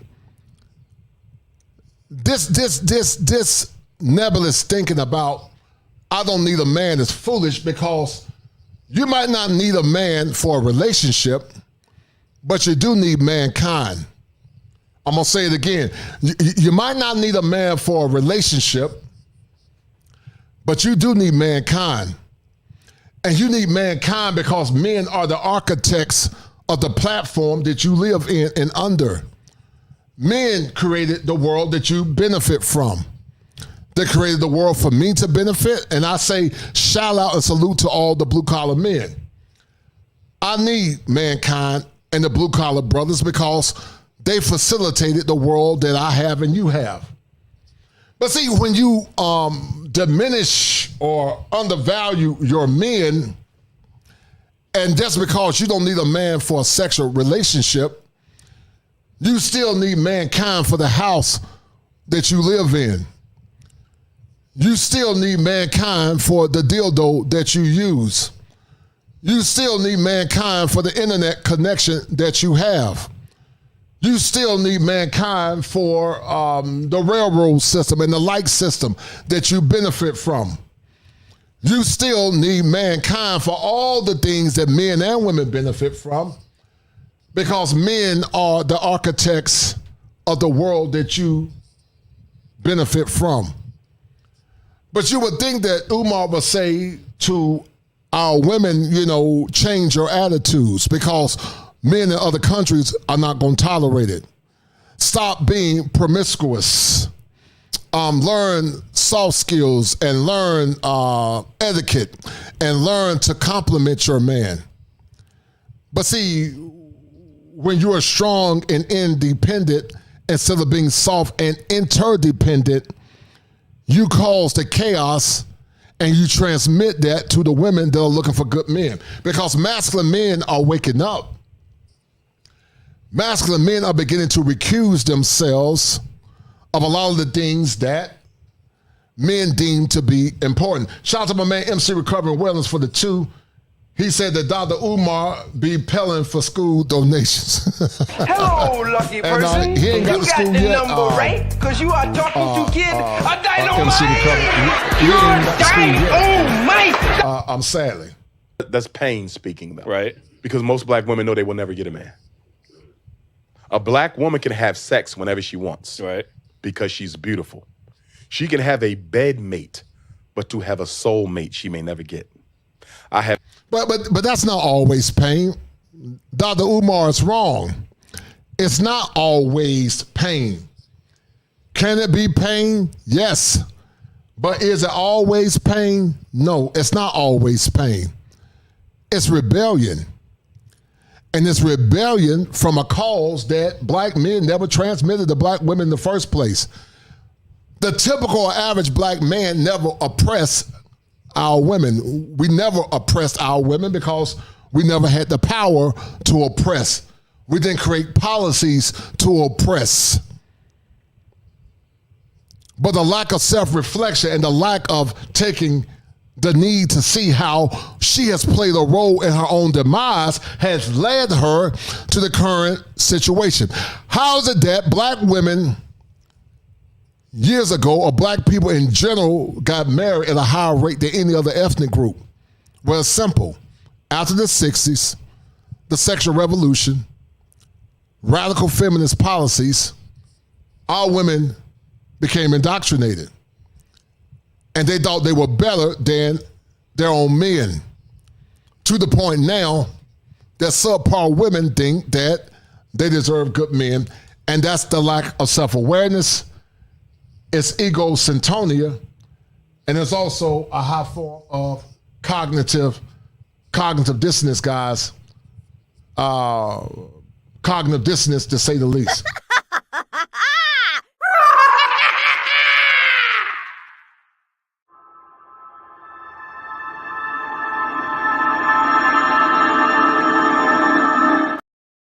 And a woman that's egocentric is a woman that's delusional. She thinks that her delusions are normal. So when you present her with the evidence, she don't change. She actually laughs at it because she is deaf. She denies the evidence. She becomes enraged when you present her with the evidence. She argues to ad hominem attacks, where she attacks the messenger instead of the message, and she will fight you or flee. When men do shows, most men love black women. We want black women, but we don't want the behavior associated with modern black women. And until she can change her behavior, she will never get the man of her dreams. She will never get protection unless she learned to control her feelings for the greater good of that relationship. I have two daughters, 11 and 20, right? My oldest would be 21 this week. Statistically, right? There's a strong chance my daughter could be one of those. I hope she's not. She could be one of those who never get a husband because only 1 out of 4 gets a husband. You see that? So when a black woman says, I don't need a man, that is a reaction to the reality that I may not get a man. So why not preach? Because I understood, you're obviously against interracial relations when it comes to black men with black women. With white women. With all women. You should only be with the black woman. And you will say, well, if you can't find a good woman in America. But you notice Umar doesn't say or consistently say that black women should only be with black men. Umar, in my opinion, talks from two sides of his mouth, and he's not balanced in his rhetoric. Guys, share this stream because some men need to hear this. But you guys are seeing how nesting and resting and conditional femininity is one of the biggest scams in 2023. Go somewhere else. In Absolutely. Africa. So why not teach that same rhetoric to our women? Like if you feel I like tell sisters all the time, go to Africa. So I know sisters who marry. I just spoke with a sister. But listen, guys. Here's the problem with teaching sisters to get men in Africa. African men are not as egalitarian as black men in America. African men don't tolerate what black men here tolerate. African men have standards. African men will challenge you. African men will check you. African men, in some countries, they'll put hands on you and send you back home to your mama. So Umar, you're not being cerebral, sir, because you're not telling American black women that, and maybe he did say it in part in this dialogue, but you're not telling them in part and overall that African men are not going to tolerate the disrespect that American men tolerate here in America. American men, white and black, are some of the most egalitarian men in the world. But men are beginning to open up. They're beginning to see what their worth is. And there's a problem. She invited me to the wedding. She just married a brother from the continent. So, but instead of saying they will never I'll get take married, my sisters to Africa who married brothers they met in Africa. Right. So yeah, I think I think there's obviously plenty of black men, yes, black it is. women. So and what I also tell black women, if married, you're going to go get you an African man from the continent, you're going to have to understand that the way in which you talk to black men in America will not be tolerated over there. Bingo. Now, but why should black men in America, guys, why should black men in America tolerate what African men won't tolerate when black men in America built America? I'm going to say it again. Why should black men in America tolerate what African men won't tolerate when black men in America built America? Black men in America built America, guys. And so he just more or less reverberated my sentiment. African men will not tolerate what we tolerate. And black men are beginning to wake up, and they're not going to tolerate it. Either conform, respect leadership, or be by yourself. Because see, consistent with Optimus Prime, black men are rolling out. They're rolling out by being indifferent. They're rolling out by focusing on themselves. And they're rolling out by traveling and getting traditional wives from traditional countries.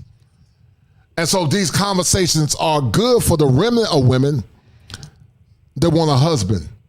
Because women, you can get a husband, but you have to be realistic.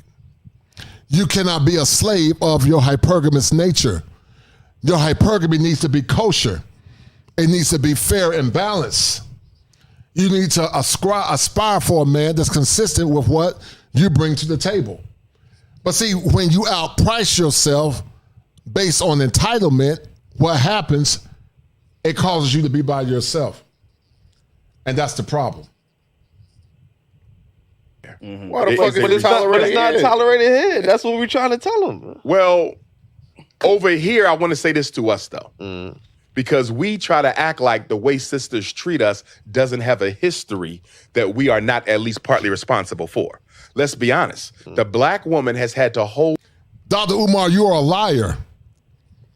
Dr. Umar is a liar because black men, you're talking about a percentage of black men, Dr. Umar. And you can't say that black men as a whole are responsible. Is there a percentage of black men that are responsible? Yes. But women are equally responsible for their own pain. Because many women in their younger years chose swag over a responsible black men. Just like some black men have chosen women with big butts over the woman or the girl in the library that's studying. But in general, you don't hear black men blaming and saying all black women are responsible for their pain. But you don't want to hold women accountable. And because you don't hold women accountable, Dr. Umar, you are facilitating their dysfunction.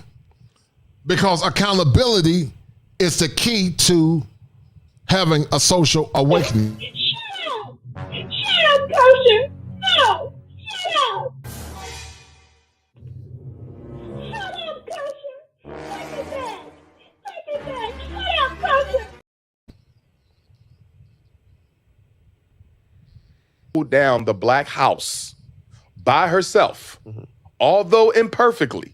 She's had to do it by herself since the mass incarceration of black males began in the 1970s. You understand me? Most of our children are raised by a single mother right now. And it has been that way for about 50 years. So when a sister... I ask you a question, Umar. If most women practice what their grandmothers practiced, which was chastity before marriage, would our women be raising kids by themselves?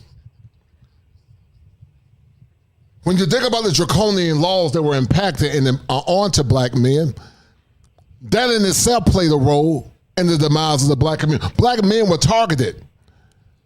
But that's not all black men. You're trying to paint this picture that all black men in America caused the problems here in America, and they didn't. But imagine if a woman was practicing chastity like her grandmother and her mother, that was waiting to have sex before she got married. And some of these women that have not one child out of wedlock, they kept having children out of wedlock because they did not more or less respect God and his provision. And some of the men were equally guilty as well. But what do you say, Umar, to the 33% of men that are virgins now, black and white? Do you blame them for the demise of our women? Do you not take in consideration draconian laws that play the role as well? Do you look at unfair targeting and redlining and all those other issues and factors that play the role in the demise of our women? What role does black women take in their behavior? Because when the black woman stands before God, would God give her a pass because of white racism? Or would God look at the black woman like he'll look at the black man and say, you got to take accountability for your bad behavior if you have a base level of consciousness? Because all people have a base level of consciousness, meaning they know basic right from wrong. You're not giving the black woman any credit for having any sense. You're not giving her the power to say she has agency of her own decisions. Human beings know basic right from wrong, Dr. Umar. Because black women years ago didn't have a bunch of baggage and kids out of wedlock. So it's not all on the greater conglomerate of black men. I don't agree with that. Says, I don't need a man because she couldn't find one strong enough to hold her down. Or when you meet a woman and you say, sister, I'm strong enough to be your man. You ain't got to work or you ain't got to pay the bills or whatever. Pull back. I got you. And she can't do it because all the other men before you who disappointed her. So what I'm saying is black men, we But Dr. Umar, what about all the disappointment of black men and their traumas because he can't commit to a woman because he's never found a woman that he could trust that will not exploit him? You don't talk about the duality of black men and black women. You only look at it from one side. Shout out to my man, MC Recovering Wellness, for the 10. And that's a deal, right? I appreciate it. That's a bet, right? That's a deal, right? That's a deal, right? That's a bet, right? That's a deal, right? That's a deal, right? Got 5 on it. got to be patient with our women because we created that personality. We create. But Dr. Umar, sir, are our women patient with black men? Are our women patient with the struggles of black men? Are our women patient with understanding that many black men in modern times were not raised in two-parent intact homes where they saw leadership? Are our women patient with helping that man as he try and strive to rise to the top? But you want black men to accept the brokenness of black women, but you don't want black women to accept the brokenness of black men. And once again, Dr. Umar, you are either ignorant, woefully ignorant, or you are being disingenuous, or both. Because black men have a level of brokenness too. Black men have traumas and pains. Black men have dealt with a lot of different things. But you don't say, sisters, like your grandmothers when they were great, you protect your box, you protect your front like your grandma protected her box. But once again, when our women took on some of the liberal indoctrinations of liberals, now you have the condition that you have now. And Dr. Umar, you are assuaging them in their own pathology because once again, you're being disingenuous. And then we want to act like we didn't play a role. We have to be held accountable for their poor selection. No, you have to be held accountable. No, you have to be held accountable because they have a poor selection. See, so Dr. Umar said we have to be accountable because they have a poor selection. But many of our women got poor selections from dusty men that they chose, and they didn't choose quality men, they chose swag. So average hardworking men got to be held accountable because she chose men that were unaccountable and broke their heart and bred dysfunctional men that are now hurting them. But conversely, black men can say they have a poor selection. Black men can equally say that they have a poor selection when it comes down to mating and getting with women that are consistent with helping them build. So Dr. Umar, you are causing women to become saboteurs of their own ignorance. What you're saying, you're selecting a poor mate. And what I'm saying is they don't have much to select one, so of course she's going to end up with a poor mate. And why is she going to end up with a poor mate? Because we as black men are not raising black boys to be the men that our women need. We are not.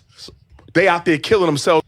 But are we raising our girls, Dr. Umar, to become the women that black men need so we can have strong families and communities? Once again, you're putting it all on black men. Once again, you're not holding them accountable. You just said, Dr. Umar, a minute ago, that black men, African men won't tolerate disrespect. But you want black men that have made good choices to raise children with women that chose sorry, worthless men.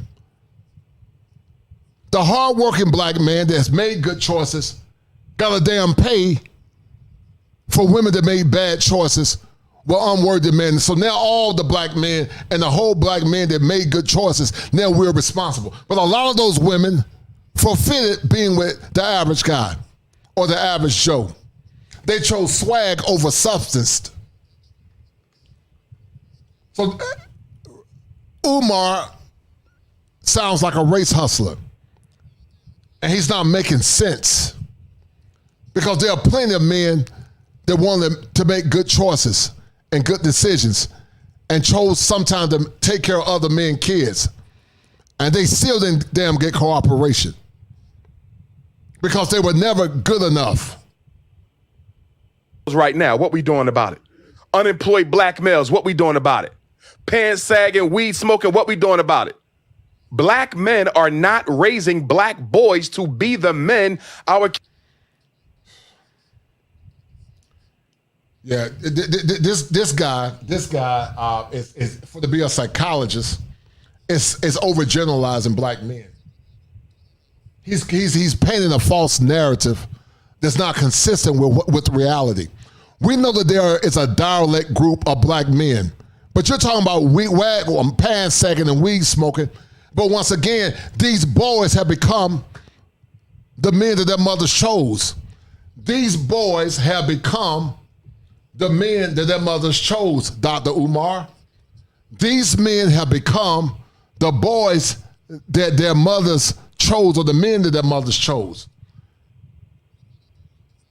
And they can continue to create not black excellence, but they continue to create men like this. Yeah, put chain on them. Balls on my mom. They be broken balls. Kill some of my mom. Bro, they back me look like gang. That's on my monkey. Gang. That's on my monkey. Gang. That's on my monkey. So Dr. Umar is not being genuine. Dr. Umar is pandering. Dr. Umar is not loving our women. He's keeping them in a state of arrested development.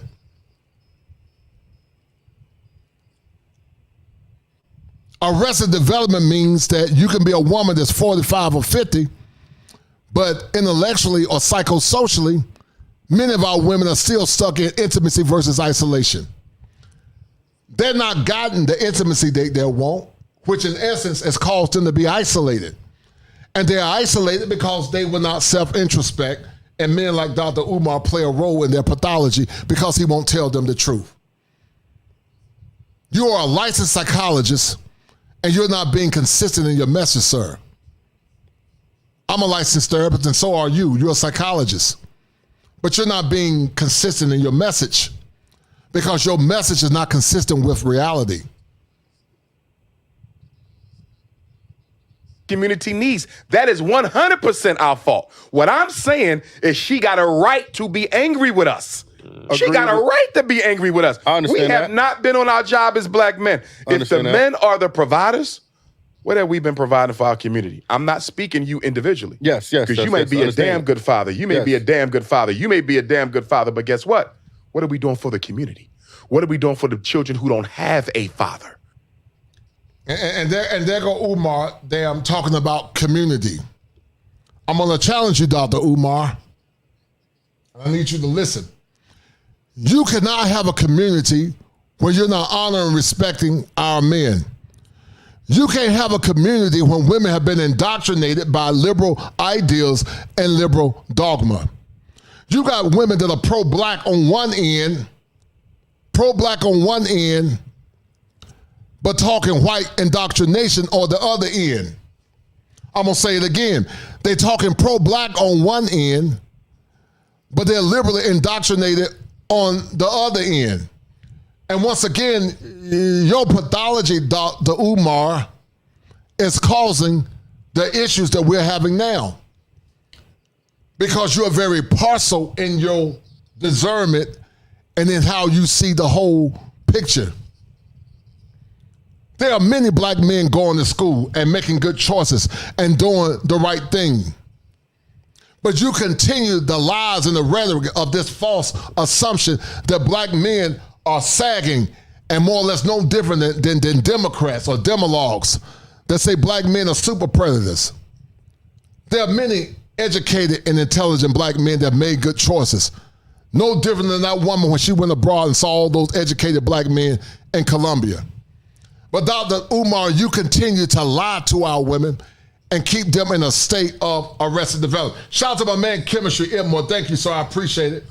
I think I speak for many in saying that we appreciate your labors. But American sisters, 99% are irredeemable like Darth Sidious of Star Wars fame. And we saw what happened to him. I agree with you 1,000%, brother. Many are not. And that's a deal, right? That's a deal, right? That's a deal, right? That's a bet, right? That's a deal, right? That's a deal, right? And we can do a show. I appreciate the Chemistry more. Thank you, sir, for your donation, sir. Thank you, sir. You don't think the black woman got a right to be angry when she's been raising 2/3 of the kids by herself for 50 years? 2/3 of the kids by herself in 50 years. But once again, Dr. Umar, this is the question that I will ask you. I will ask Dr. Umar this. When the black woman was God-fearing, did black women have to raise kids by herself?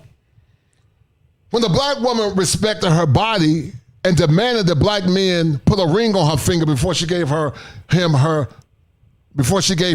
her body, would they have to be by themselves? You can't rebel against the Most High God in Christ and then turn around and complain about the choices that you made.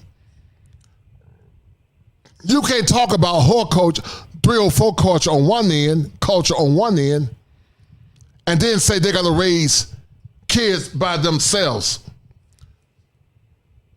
You reap what you sow when you do things outside of order. Yes, there's a percentage of black men that are complicit in the pain of some of our women. But black women are the facilitators of carrying the seed of the black man. And if you allow irresponsible men that don't add any value, and you don't have not one child, but 3 and 5 and 6 and 7 kids by these damn men, and then you complain about it and play the role of the victim, then how will you change your behavior? You cannot change what you don't acknowledge. And so, Dr. Umar, once again, you're keeping women in a state of arrested development because you don't tell them the truth. You assuage them in their pathologies. And the minute she raised her voice, we say she not humble enough. She had to become masculine to survive the rape, the molestation, the domestic abuse. Are you telling me you can't see how we created that? I understand that, but she needs to be If we was more loving selective. our women and Dr. Umar is lying again. Once again, Dr. Umar does what so many do, guys. It's called the trauma trope. It's called the trauma trope. And every negative association with black women is not a byproduct of trauma. I'm going to say it again. Every association with our women is not a byproduct of trauma. It's not a byproduct of trauma. is a byproduct of bad choices. It's not a byproduct, all of it, of trauma. Dr. Umar is preaching the trauma trope. And every negative association is not a byproduct of trauma. It's not. But it is a byproduct of the lack of self-reflection. It's a byproduct of dealing with unsavory men.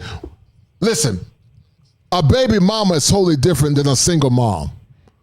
We're not talking about single moms where you had men that ran away and didn't take care of their responsibility. I'm not talking about single moms. I'm not talking about single moms. I'm not talking about them. But I'm talking about baby mamas that had kids by multiple men. Does trauma play a role? Yes. But all of it is not trauma. No different than these boys making bad choices as well. But we don't talk about the traumas of our black men. We don't talk about their traumas. We tend to minimize them. And taking care of our women, do you think she would be like that? That personality has a history. If she's picking Pookie and Ray Ray instead of you're making her a scapegoat. No, she's picking a scapegoat. No. There's good quality men that they ignore. Why she even got it? Why is there even a Pookie in the selection? You gotta ask her. No. I'm gonna tell you why there's a Pookie in the selection. Why? Because black men have abandoned black boys and have allowed Once again, this man is not being honest. He's talking about a percentage of black men that's created the chaos. So once again, guys, that's overgeneralization. Social media, white media, athletes, and rappers to raise them. That's why she with Pookie. If we never allow Pookie to develop, she would not have a Pookie. If we're going to be men, the first thing we got to do is take responsibility for why our women feel the way they feel. I can hear that. I'm not saying that they're right to disrespect, because even if a woman disrespects me, right, that still don't give me a right to disrespect her, because she's still the queen of the community. Even if she's not acting like it, I'm going to give her that respect. Wow.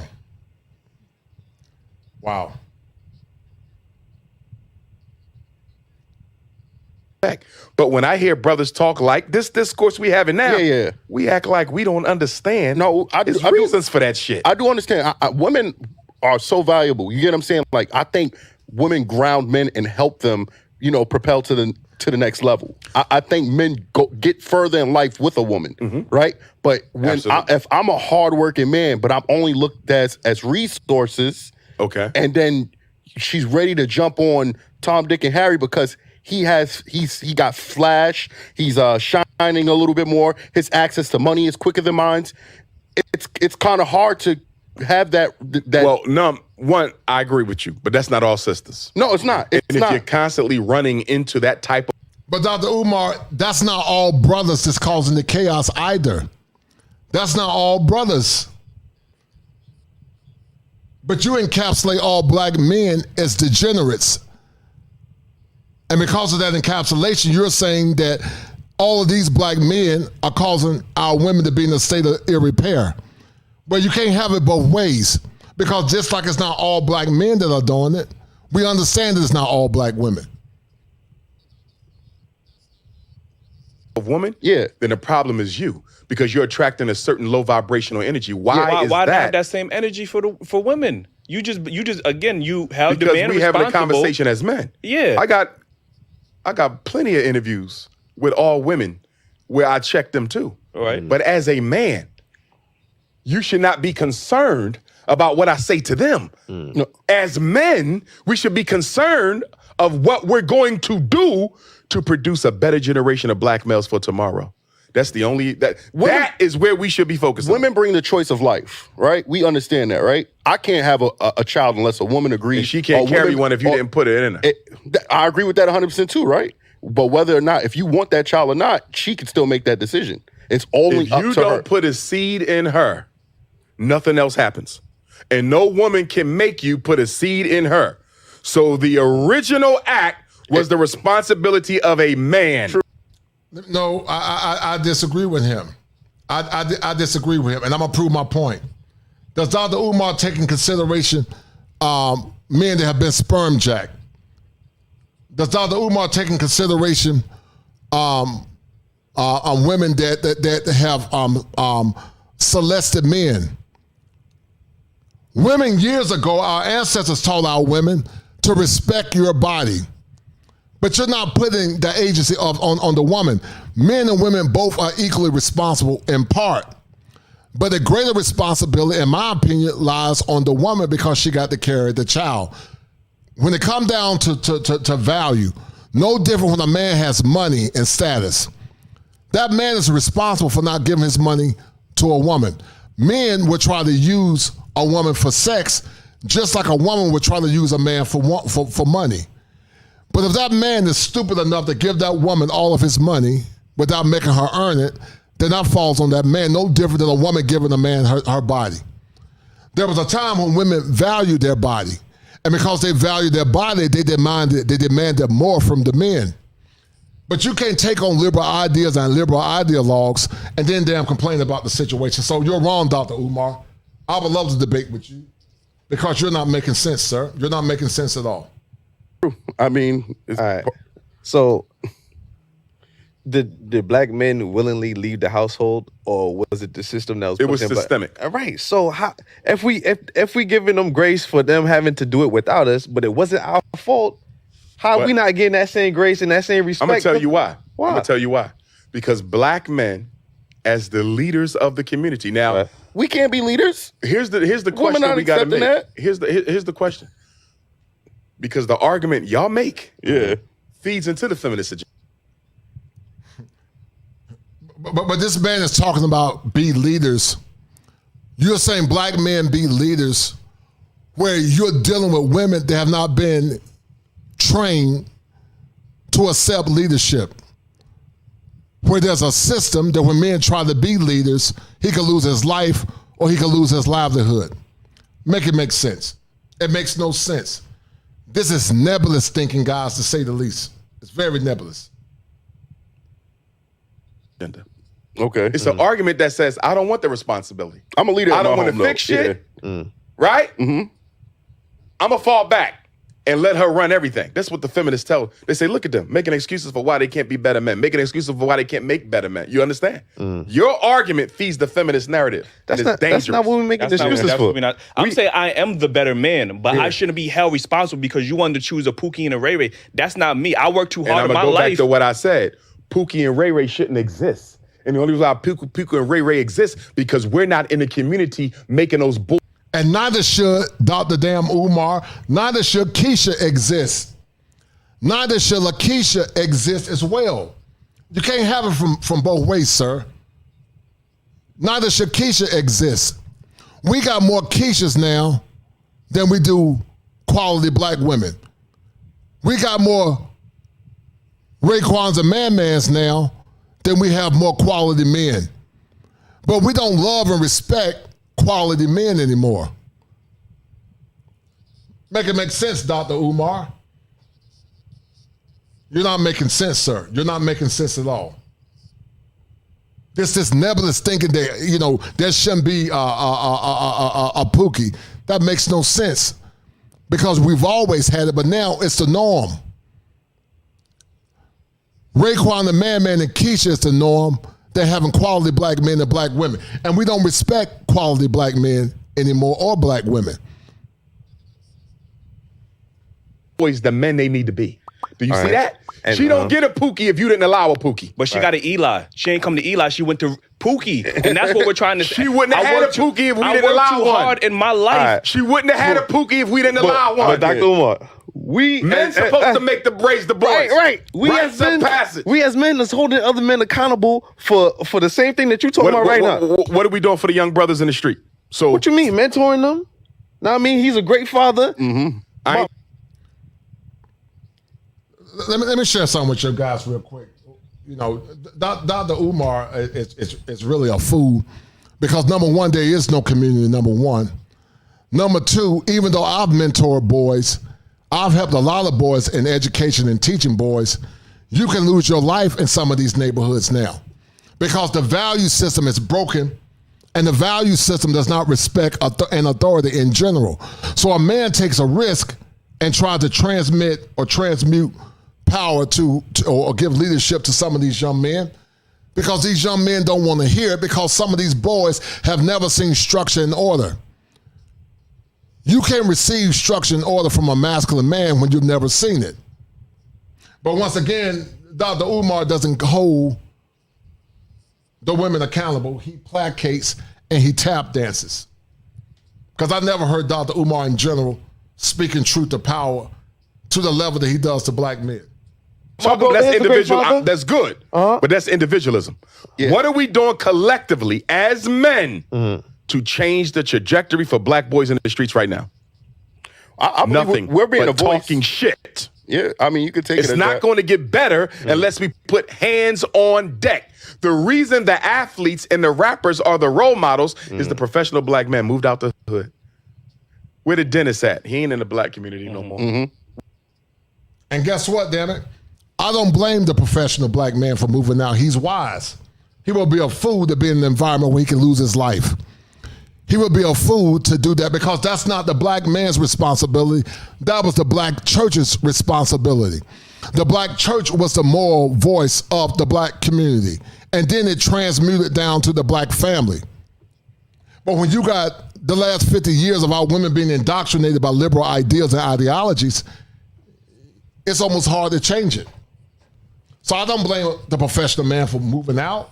He would be a fool to be in some of these environments and neighborhoods where he can lose his life and have himself hurt. The black church responsibility is to be the voice or the moral voice of the black community, or the black mosque, or whatever you believe in. But you blame the damn black man for it. When black women were consistent with the teachings of our ancestors through faith, you didn't have these problems. But the black preacher lied to our women, just like Umar, you're lying to our women because you're not holding them accountable. So it's not the black man's responsibility. You can't take black men that have never seen leadership and structure and order and miraculously they just start damn leading. It doesn't work that way. Where the lawyer at? Where the business owner at? Where your city council person at? We abandon black boys, and then we blame black men for poor choices in mates that they should not even have to make if we did a better job raising our boys the right way. At the end of the day, if I'm gonna call myself a man, the ultimate responsibility for reconstruction of the black community rests with me. Yes, they have a role. Yes, they have responsibility. But as a man, as a leader, to say I can't fix this shit unless she changes, that's not the definition of a man. I don't see. I think. But Dr. Umar, well, then you're a fool, sir. And I'm gonna tell you why you're a fool. Even in theology, it says if they don't receive the truth, you shake the dust off your feet and you keep moving. The gospel even says that a fool is counted wise when he holds his peace. You cannot lead what don't want to be led. Even the Holy Spirit does not force anyone. You will be a damn fool, man, to listen to Dr. Umar Johnson. You will be a fool because he don't know what the hell he's talking about. Systems don't work that way.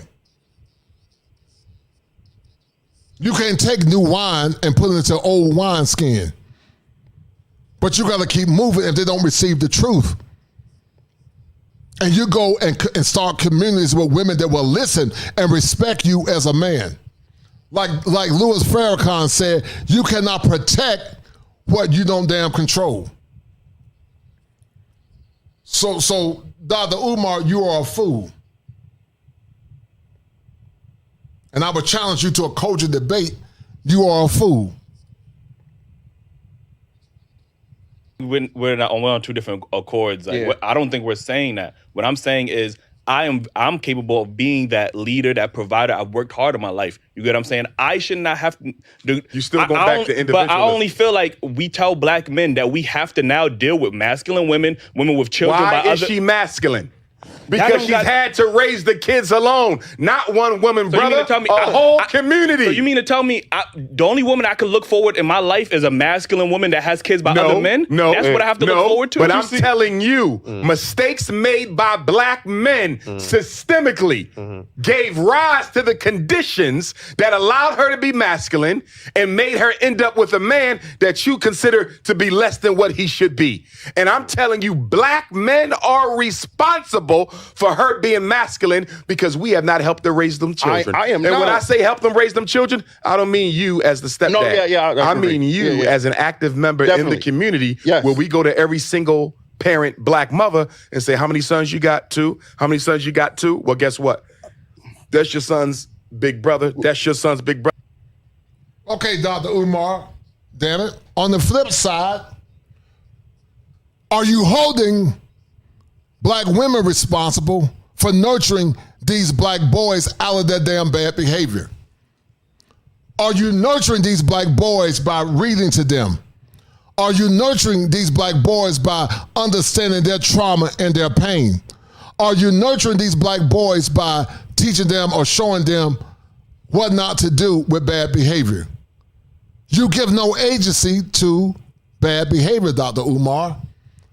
And your utopianism will be to the demise of so many.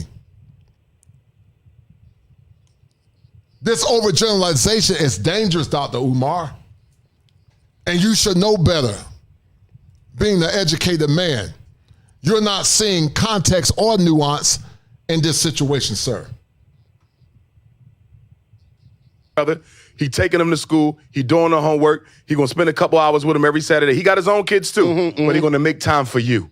She got masculine because she had to become masculine in order to deal with the rape, the abuse, the domestic violence, the disappointments that men had in her life, and also raising those kids and having to take care of herself all at the same time. The black woman has been the be all in all.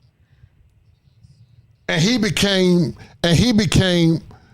destitute. He became unproductive. He became promiscuous because he went through molestation. He went through abuse. He never saw his dad lead. He saw his father put his hand on his mother. It goes both ways, damn Dr. Umar. In our community for half of a century, and now we want to turn around and say because she didn't do it perfectly enough or remain feminine enough when she had to absorb our responsibilities plus her own, that's insensitive and disingenuous. I don't believe so. Yeah, I can't. I mean, I guess I understand what you're saying. I'm not taking nothing back from that. To tell me something that we've done systemically to combat that. Because you keep saying me and her. I don't care about me and her. But there's plenty women and men. Women and men as a group in the community. You understand? Right. Right, black development. But Dr. Umar, goofy ass, have not even married a black woman. You haven't even married the black women that you're talking about. So did you cause the women that you didn't marry to become masculine? You sound like a hypocrite, sir. Because not one time, Dr. Umar, have you taken accountability for your bad behavior. Gave birth to that. You see? So you say she had a couple kids already because she met men. She probably thought they was good. Some of them, they left her. She knew they wasn't good. You don't know that, brother? She knew they wasn't good. You're making assumptions about her. Would you make the same assumption if she was a white woman? Yes, I would. So you say. No, come on, man.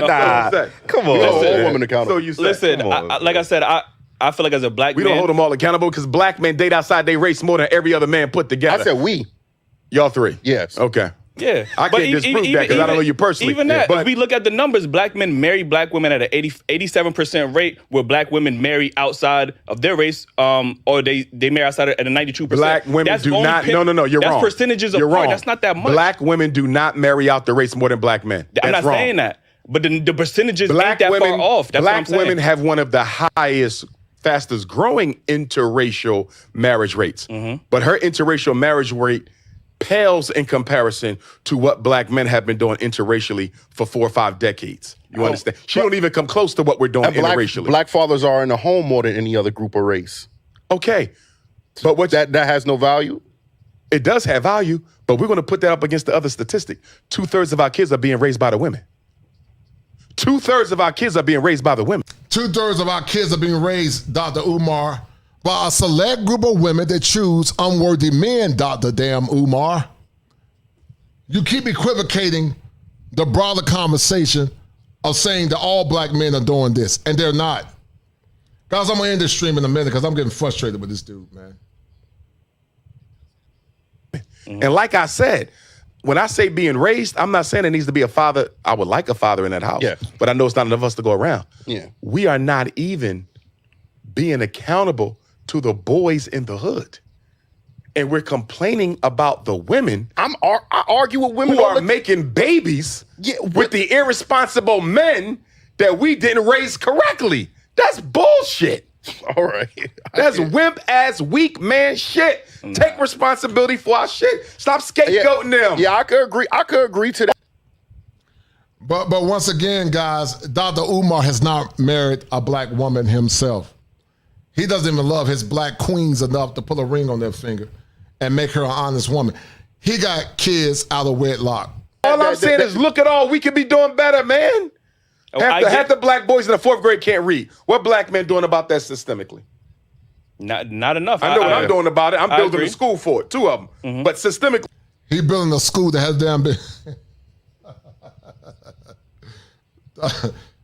Dr. Umar, you making Leos look bad, dog. You making the Leos look bad, man. As black men, what are we doing about that? Nothing. Black boys are the most unemployed teenager in America. What black men doing about that? See, the Pookie and Ray you kept talking about? Mm-hmm. We letting them raise right before our eyes, and then we want to criticize us for ending up with one when we should have made sure there were none. Listen, we all got choices. Just like if I choose to live a lifestyle, you're dealing with individualism again. I can't deal with that. That's part of choices. No, it's not. Yeah. We have to deal with this systemically. He brought up a question earlier, and he said, "Did we make these problems on our own, or was there some systemics involved?" It was systemic. Yeah. Enough of this foolishness, man. Systemically, Dr. Umar, there was Jim Crow racism for years. But systemically, Dr. Umar, and historically, black folks never allowed systemic racism to dictate the mandates of the family, Dr. Umar. Systemically, black women and black men married at a high rate, Dr. Umar. But when our black women became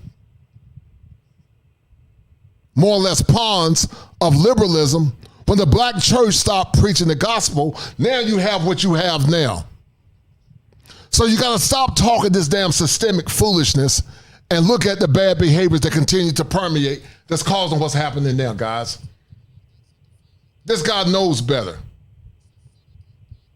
But anyway, guys, I'm going to end this stream. I got to go. I got to go because Dr. Umar is, Dr. Umar needs to book a session, man. He needs to book a session. Dr. Umar needs to book a session because Dr. Umar is not making sense. But guys, I'm signing off. Thank you to the 7 approach for showing love. All the people that show love on today, guys. Remember this, nesting and resting is a fallacy. And also understand that conditional femininity is the biggest scam, in my opinion, in modern times. So guys, thank you for tuning in. I love you guys. I'll be back soon again. And I need you guys to remember this, man. If it ain't 7, it ain't kosher. If it ain't kosher, it ain't right. Thank you guys for tuning in. And guys, we are signing off. We are signing off. We are signing off, guys. Now, don't listen to Dr. Umar, guys. Dr. Umar has some of you guys feeling bad and being guilted and taking in damn bad deals, man. Men got to do what's best for them, man. So I stand on that. And once again, guys, don't stand on that foolishness, man. Because you will allow yourself to become a slave to some of this damn foolishness of Dr. Umar. Be well, guys. When my friends go, it was simple. When the ends low, switch the tempo. I got right, I got heart, I won't die, I'ma fight. I go down, then I strike. I go hard day and night, yeah. I go hard day and night. 1-to-1, no surprise. See the hate in their eyes. My brothers blood money bleed. I got the game in the squeeze. What would you do for some green? What would you do for some blues? Go pick and choose the fam of the cheese. Some people not built like that. Some people get killed like that. Pressure like water, lights, mortgage. I've been at bills like that. Now I got kids like that. No wonder why I feel like that. Some people go to war for nothing. Me, I go to war for something. Before there was the manosphere, I was. Before there was the internet, I was. When the end's low, switch the tempo. I got right, I got heart, I won't die, I'ma fight. I go down, bet I strike, I go hard day and night. Money on the line, keep calling. Money on the books, ain't all that. My kids, they'll be ballin'. Got a real bankroll, not for Instagram. My mama on the line, keep calling. Praying for me, know I need all that. Told me it's not about ballin'. Real blessed, but I'm still sinning, man. What would you do for a win? What would you do for your friends? What if this life is a foe? What if it all is pretend? What if you roll to the end? What if you